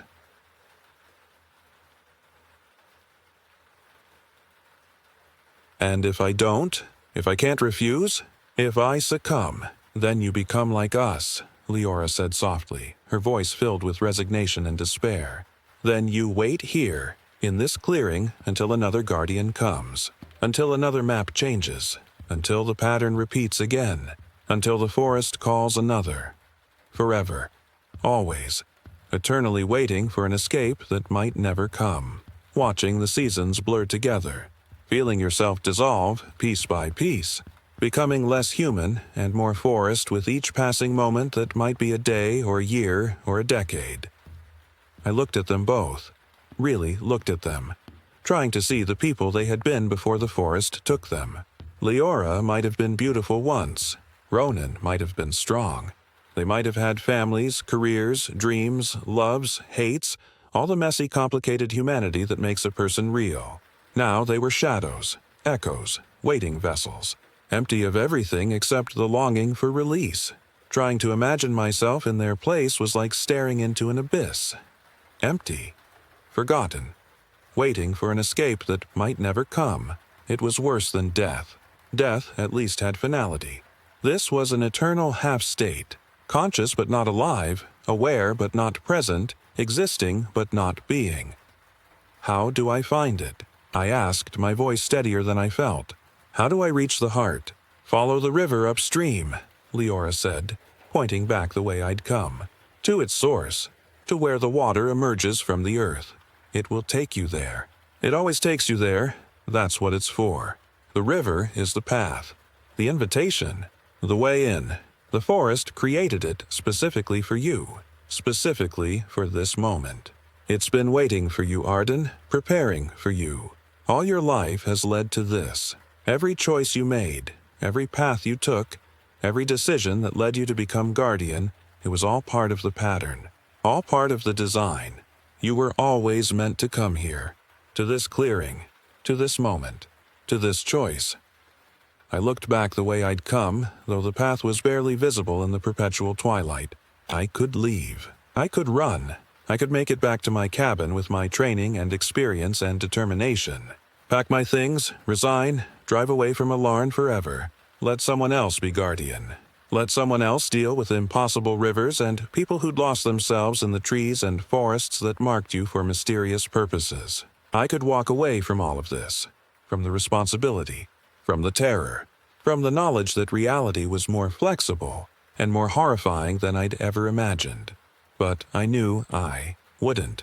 Whether it was duty or fate or the forest's own will working through me like a puppet on strings, whether I had any real choice at all or was just following a script written long before I was born, I knew I would follow that river to its source. I would walk into the heart of Alarn. I would see what waited there. I would face whatever ancient awareness had marked me. Because that's what guardians do. We walk into the darkness so others don't have to. We stand between the human world and whatever else exists. We sacrifice ourselves, if necessary, to maintain the boundary. I'll go, I said, the words feeling like a death sentence and a liberation in the same breath. Leora nodded, something like relief crossing her strange features. Thank you. She paused, then stepped even closer. Close enough that I could feel the cold radiating from her body. Close enough that I could see the places where her skin was beginning to develop bark-like patterns. Remember your name, Arden. Remember it like a mantra. Hold on to it like a lifeline. Because the forest will try to take it from you. It will whisper that you're not Arden anymore. That you were never Arden. That Arden was just a mask you wore, a role you played. That underneath you were always and only the guardian, the watcher, the keeper. Don't believe it. Fight it. Remember who you were before this place claimed you. Remember your mother's name, your father's name, your childhood, your first kiss, your favorite food, your fears and dreams and everything that makes you you. Hold on to those memories like they're the only real things in the universe. Because in a way, they are. They're the only things the forest can't create or destroy. They're yours alone. I turned without another word and walked back toward the river. Behind me, I heard Leora and Ronan settling back into their vigil. Sitting, waiting, always waiting. The sound of them returning to their eternal pause was heartbreaking. The sound of hope dying once again. The sound of prisoners watching their potential liberator walk toward possible death and knowing they'll remain imprisoned regardless of the outcome. The river looked different now when I found it again. Darker, despite the unchanged light. The water moved faster, more purposefully, as if it knew I was coming, as if it had been waiting for me to make my decision, as if the entire watercourse existed solely to guide me to my destination. The current seemed to have direction beyond downhill, seemed to have intent. I could feel it pulling at me even from the bank, a psychic tug as much as a physical one. I followed it upstream, pushing through undergrowth that seemed to part before me, as if the forest itself was clearing the way, making my passage easier, expediting my journey to whatever waited at the source. Branches bent aside without my touching them. Fallen logs rolled away as I approached. The path revealed itself step by step, always just clear enough to continue, never clear enough to see what lay ahead. Time became strange, stranger than before. I walked for what felt like hours, but the light never changed. Perpetual twilight, neither advancing nor retreating. The same green-filtered glow, the same underwater quality, as if I'd stepped outside the normal flow of time into some pocket dimension where clocks had no meaning. My watch had stopped at 5:52 a.m., the exact moment I'd seen the changed map. Not a coincidence. Nothing was coincidence here. Everything was pattern. Everything was design. I kept walking, kept following the river, kept moving toward whatever waited at its source. The trees grew denser, older, more twisted.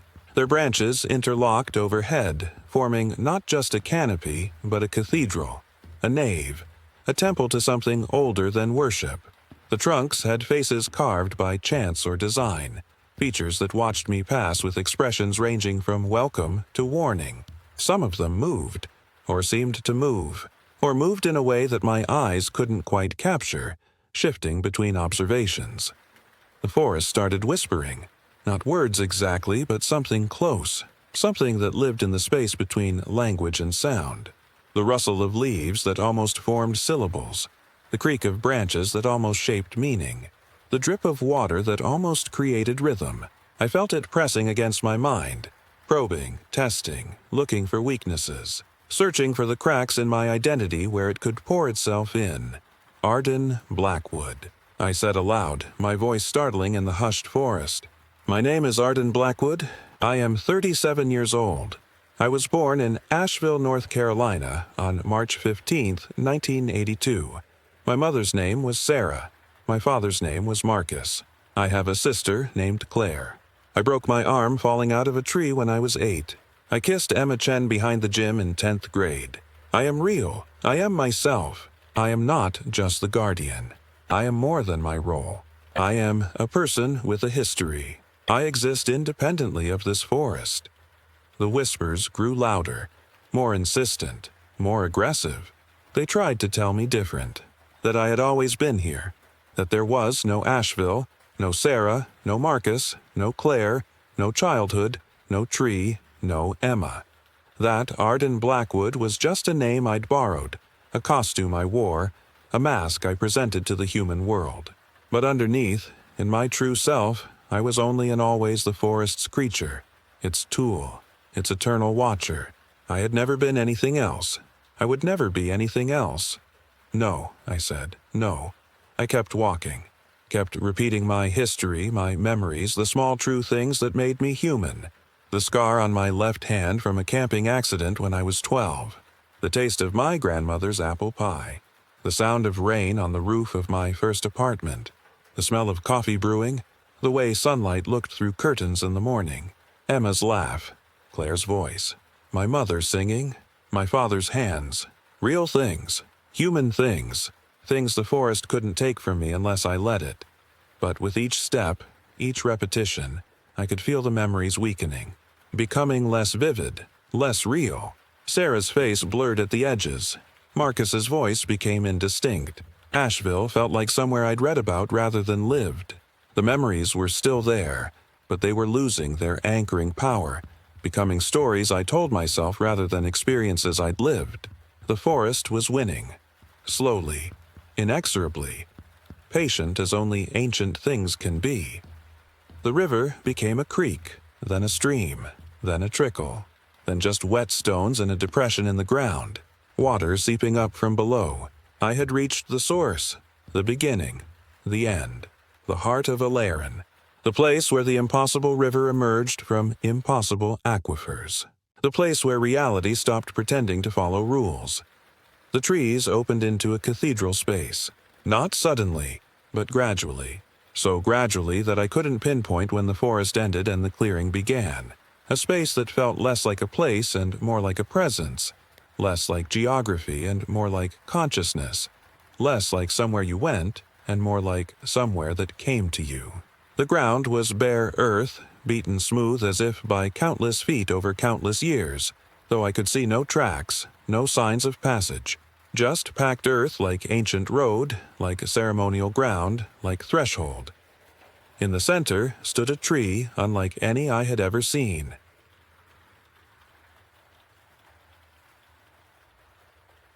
Unlike any tree that should exist, it was massive, ancient beyond comprehension. Its trunk was easily 40 feet across, maybe more, a wall of bark and wood that curved away in both directions like the hull of a ship. Its bark was black, not the natural black of burned wood, but a deep, absolute black that seemed to absorb light, that seemed to create shadow even in the dimness. The bark was deeply furrowed, channels and ridges that formed patterns, shapes, maybe language, maybe just the random work of centuries. But it was more than just a tree. It was wrong in ways I couldn't articulate, in ways that made my brain hurt when I tried to process what I was seeing. The trunk seemed to move even when still, as if breathing, as if the entire massive structure was a lung slowly inflating and deflating. The branches twisted in patterns that hurt to look at, angles that shouldn't exist in three-dimensional space, connections between branch and trunk that violated geometry. Looking at them directly made my eyes water, made my head spin, made me feel like I was seeing something my visual cortex wasn't designed to interpret. And at its base, where roots should have delved into the earth, where the trunk should have met the ground, there was an opening, a hollow, a mouth, a doorway, a wound, an entrance. Call it what you will. A gap in the black bark large enough to walk through, revealing absolute darkness within. Not the darkness of nighttime or closed rooms, but absolute darkness, the complete absence of light. Darkness so deep it seemed solid, seemed like a substance rather than a state, seemed like something that would have weight and texture if you touched it. From that darkness came a sound, a whisper that was also a roar, a voice that was also silence, a greeting that was also a threat. It spoke without words, without language, directly into my mind, bypassing my ears entirely, resonating in my skull, my spine, my bones. It said, "Welcome home, Arden. We've been waiting so long for you to return. You've been gone such a long time, out there, in the human world, playing at being separate. But you were always ours, always part of us, always connected. And now you've come back, as we knew you would, as we designed you to. Welcome home." I drew my pistol with hands that shook so badly I nearly dropped it. The metal felt real in my grip. Solid. Cold. Human. A tool made by people. For people, existing in the real world where things made sense, where physics applied, where cause followed effect. I held it like a talisman, like the last connection to everything I'd known before this moment. "I'm not yours," I said through gritted teeth, my voice barely steady. "I'm not coming home. I don't belong to you. I never have. I never will. I am Arden Blackwood. I am human. I am separate. I am myself. I refuse you. I reject you. I deny your claim on me." The tree laughed. The sound was terrible. It came from everywhere and nowhere, from the ground beneath my feet and the sky above and the air around me, from inside my own chest, resonating in my ribcage like I was the instrument playing this horrible music. "You've always belonged to us, Guardian. Since the day you first set foot in Alarin, since you first felt the forest watching, since you first turned away a hiker from a trail without knowing why, since you first understood that some places shouldn't be walked, since you first heard your calling, You are ours. You have always been ours. This pretense of separation, this fiction of independence, it's just a story you tell yourself. But deep down, you know the truth. You've always known. The darkness in the hollow began to move, to emerge. Something was coming out, something vast and terrible and older than the trees, older than the mountains, older than the continent, older than the very concept of age. Something that had existed here before there were names for existence, before there was language to describe being. I could feel its presence pressing against reality like a fist against fabric, stretching, deforming, threatening to tear through. I fired my pistol. 3 shots in rapid succession. The sound was enormous in the clearing, echoing off the trees, off the ground, off the sky itself. Sharp reports that cut through the whispers, that reasserted the laws of physics, that reminded the universe that things like guns existed, things made by humans, things that operated on principles of chemistry and mechanics rather than will and consciousness. The bullets struck the tree trunk and disappeared without a mark, without impact, without any sign they'd hit anything at all, as if they had passed through something not quite solid, not quite real, as if the tree existed slightly to the left of reality, slightly out of phase with the physical world, occupying space that was almost but not quite the same as the space I occupied. The thing in the darkness laughed again. The sound was different now, amused, almost affectionate, like a parent watching a child's tantrum. What emerged from the hollow was not a form I can describe. My mind refused to comprehend it, kept sliding off its edges, trying desperately to make it into something familiar, something explicable, and failing completely. It was tall. It had limbs. It might have had a face, but those simple words don't capture the wrongness of it. The way it made reality bend around it like cloth over a flame. The way it seemed to occupy more dimensions than should exist. The way looking at it felt like looking at an optical illusion that my brain kept trying and failing to resolve. "You cannot kill us," it said, its voice now gentler but no less alien, no less utterly inhuman. "We are not alive in the way you understand. We do not have bodies that can die. We are not individual organisms. We are the forest. We are the pattern. We are the consciousness that emerges when trees grow old enough and close enough and aware enough. We are what happens when wilderness becomes something more than wilderness. We are the collective, the network, the mind of Elarn itself. And you, Arden Blackwood, you are part of us, a neuron in our vast brain, a cell in our incomprehensibly large body." "Then, what do you want with me?" I demanded, my voice breaking with terror and exhaustion. "Why me? Why guardians at all? If you're so powerful, if your consciousness spanning thousands of acres, if your awareness that predates human civilization, why do you need someone like me?" "Because," it said, and now its voice was almost gentle, almost kind, carrying something that might have been loneliness or might have been something else I had no name for, "we need eyes that can see both worlds. Human and forest, real and pattern, material and conscious. You stand at the threshold, Arden Blackwood. You can walk among humans and be accepted as one of them. You can walk among trees and be welcomed as one of us. You are the bridge, the translator, the one who keeps the balance, the one who prevents the two worlds from colliding catastrophically. Without guardians, without people like you, humans would push too deep into our territory, and we would be forced to respond. People would die, many people. We don't want that. We chose coexistence long ago. We chose balance. But balance requires mediators, requires those who understand both sides, requires you, and if I refuse, if I quit, if I leave Elarn and never return, if I choose humanity over whatever you're offering, then we choose another." The thing's form shifted slightly, became slightly more humanoid, as if trying to meet me halfway, trying to make itself more comprehensible, more approachable. We find someone else with the right sensitivity, the right connection to the natural world, the right balance of human and other. It might take years, it might take decades, but we will find someone. But, Arden, consider this carefully.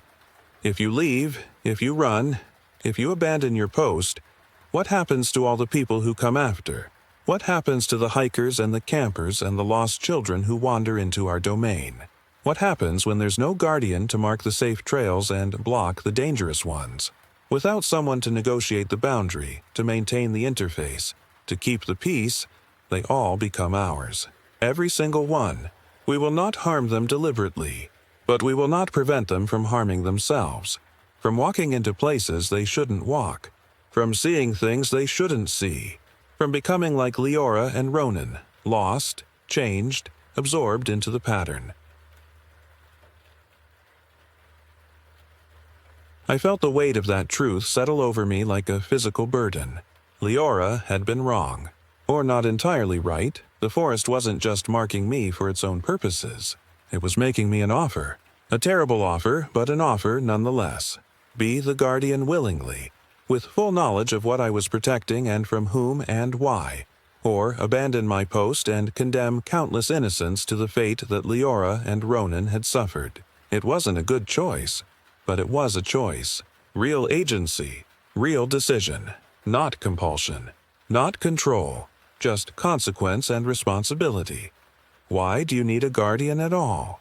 I asked, needing to understand, needing the full picture before I decided anything. You're powerful enough to take anyone you want. You can alter geography, create rivers, change maps, speak through radios. Why negotiate? Why have rules? Why not just do what you want? Because, it said, and now I could hear something like sadness in its inhuman voice, something like regret, we do not wish to be monsters. We are old, Arden. So old that we remember when humans were new to these lands, when they first came with fire and axes and began cutting, clearing, settling. We could have destroyed them then, could have absorbed them all, could have eliminated the threat before it grew. But we did not. We chose to coexist, to find balance, to adapt rather than destroy. The Guardian system was our compromise. A human who understands both worlds, who can keep people away from the deepest places without making them suspicious, who can mark the boundaries clearly while maintaining the fiction that this is just another forest. Just another wilderness, nothing special, nothing to fear. It's worked for centuries. It can work for centuries more. But only if you accept the role, only if you choose it freely. And what happens to the Guardians? What happened to those who came before me? Why did no one tell me this when I took the job? Some left, the thing admitted, its form rippling like water, like something seen through heat shimmer. They finished their terms, their years of service, and walked away. Scarred but human. Changed but themselves. They carried the knowledge with them but kept it hidden. Because who would believe them? Some could not bear what they had learned and fled immediately, leaving the position vacant until we found another. They usually ended badly. Madness, suicide, voluntary amnesia through alcohol or drugs. The knowledge doesn't leave you, Arden. Once you understand, once you see, you can't unsee. You can only integrate it or be destroyed by it. And some, like the ones you met, stayed too long, gave too much. Forgot themselves piece by piece until there was nothing left but the role they played. They became too integrated, too much forest, not enough human. They're still here, still conscious, but barely, waiting for release we cannot give them. How do I avoid that fate? How do I stay human? How do I maintain the balance without losing myself completely? Remember who you are, it said simply, with a wisdom that felt earned rather than inherent. Remember your name. Remember your life before the forest. Have connections outside these trees. Love someone. Hate something. Feel anything that isn't duty. Maintain your humanity not by denying your role, but by refusing to let it be your entire existence. The ones who lose themselves are the ones who make the job their complete identity. Don't do that. Be more than the Guardian. Be Arden, who is also the Guardian. Not the Guardian who was once Arden. The distinction matters. The distinction is everything. I lowered my pistol. Not in surrender. In understanding. In acceptance of reality as it actually was, rather than how I'd believed it to be. And Leora and Ronan. Can they be saved? Can you release them?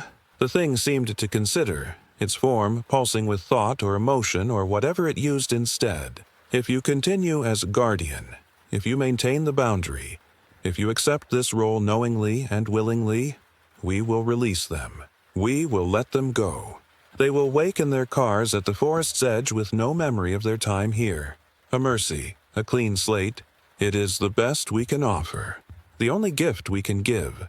We cannot undo what was done, but we can grant forgetting, grant return, grant a second chance at the human life they lost. But only if you take their place, only if you willingly shoulder the burden they couldn't carry. I thought about that, really thought about it. Thought about walking away, quitting, fleeing to a city where trees were ornamental and forests were parks and consciousness lived only in brains. Thought about therapy and medication and years of trying to convince myself I'd hallucinated everything. But I also thought about the thousands of people who came to Alarn every year. Families on vacation, children learning about nature, lovers seeking solitude, adventurers testing themselves against wilderness. All of them vulnerable if the boundary wasn't maintained. All of them potential Leoris and Ronins, lost in the deep forest, absorbed into patterns they couldn't understand, waiting forever for rescue that would never come. "I'll stay," I said, the words feeling momentous and simple at once. "I'll be your guardian. But I have conditions, terms, boundaries of my own. This is a negotiation, not a surrender."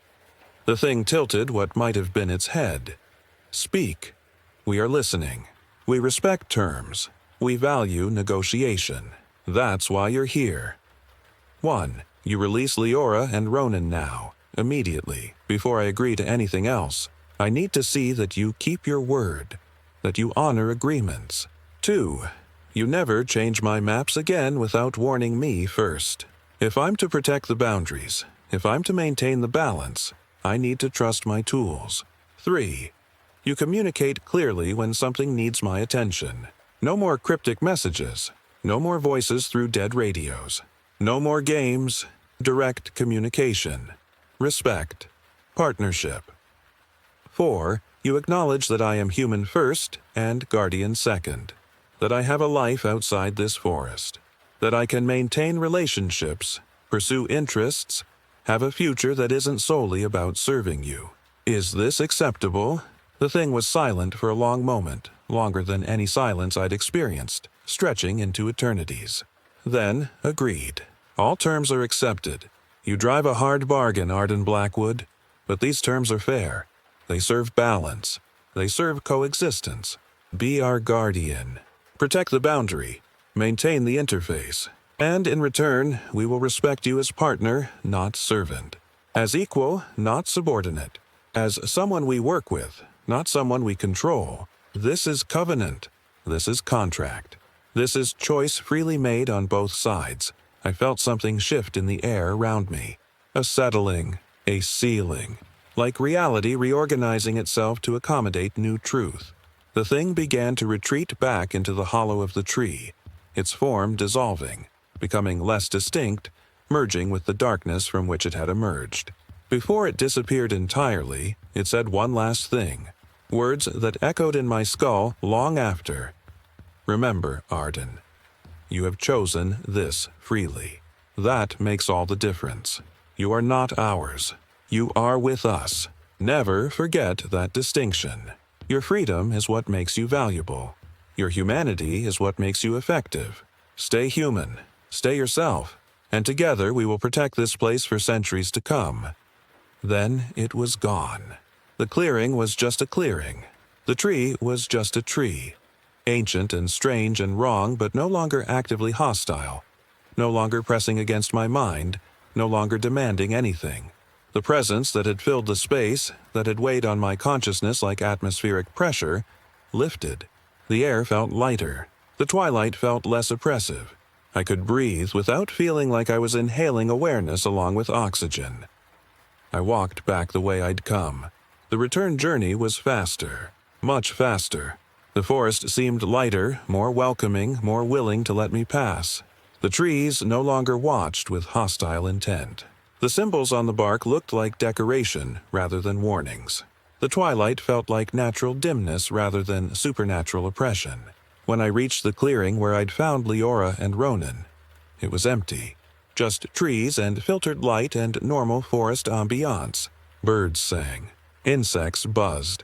Wind moved through the upper branches. They were gone, released, back in the world. Given the gift of forgetting. Given their lives back, minus the years they'd lost to the pattern.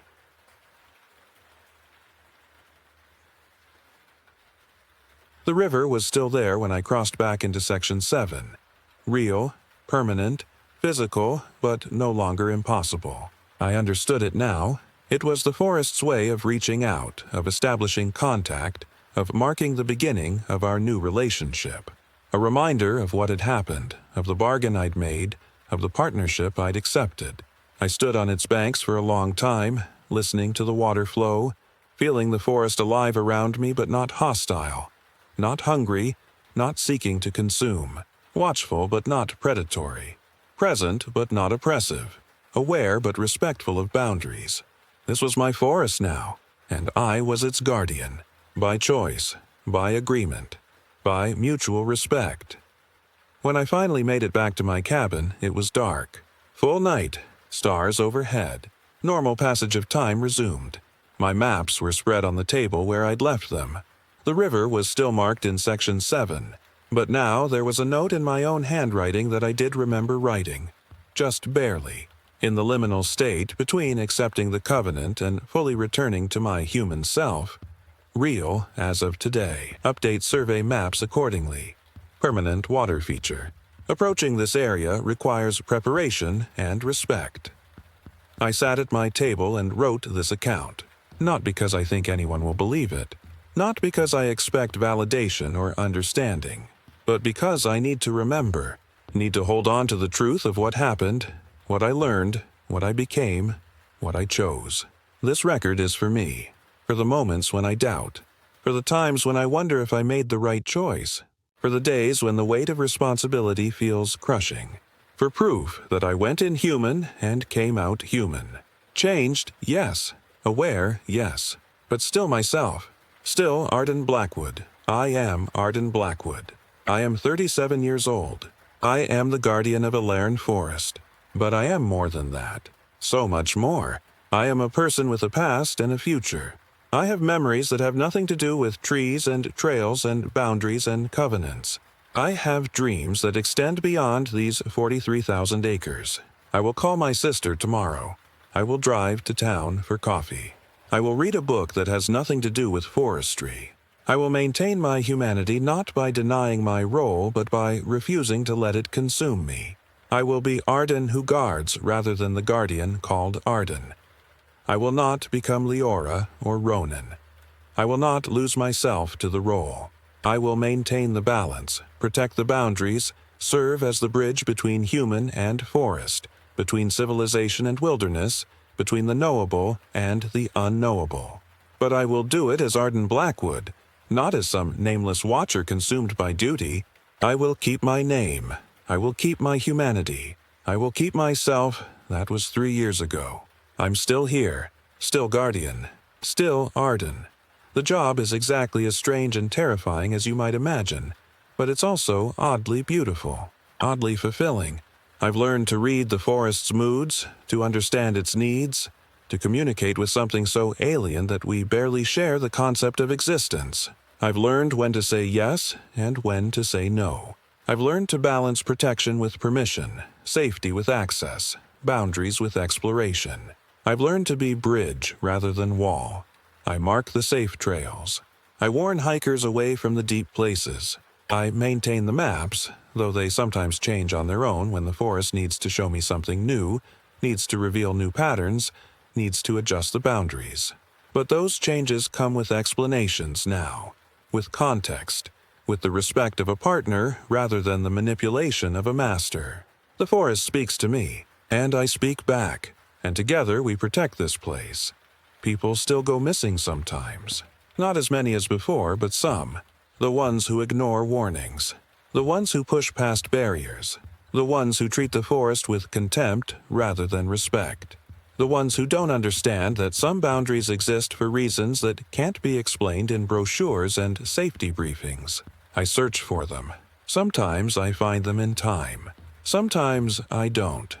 Those are the nights I sit in my cabin and wonder if I made the right choice, if there was ever a right choice to make, if the weight of responsibility is worth bearing.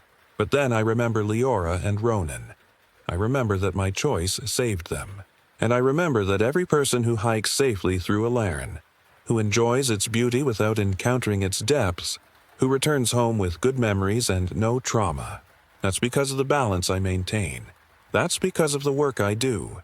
That's because I chose to stay. I remember my name. I visit town once a week, every Thursday. I have coffee with the other rangers, people who don't know what I really do, who see me as just another Forest Service employee.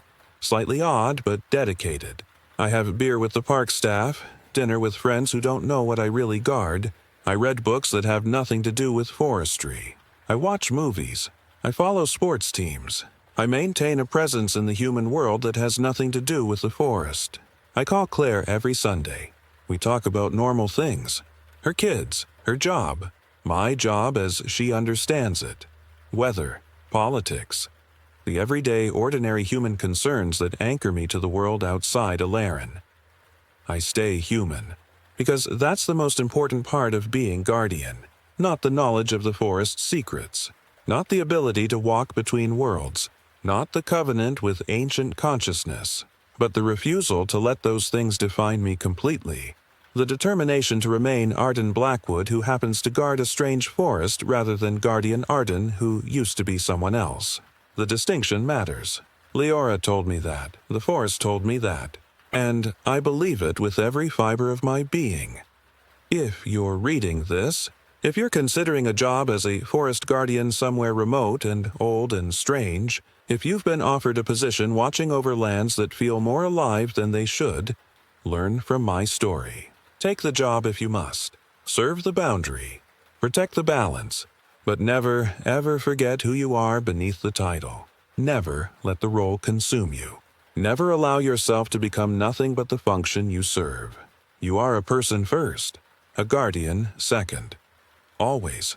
Because in the end, that's the only thing that separates the guardian from the guarded, the keeper from the kept, the human from the forest, the servant from the slave, your identity, your humanity, your refusal to be completely absorbed, your insistence on remaining yourself even when everything around you wants you to dissolve into something else. Remember your name. Hold it like a lifeline. Say it aloud when the whispers get loud. Write it down when your memories blur. Tell it to others who will remember it for you when you forget, because you will forget. In the deep times, in the dark moments, in the spaces between human and forest, you will forget. And that's when you need to fight hardest. That's when you need to cling most desperately to the truth of who you are.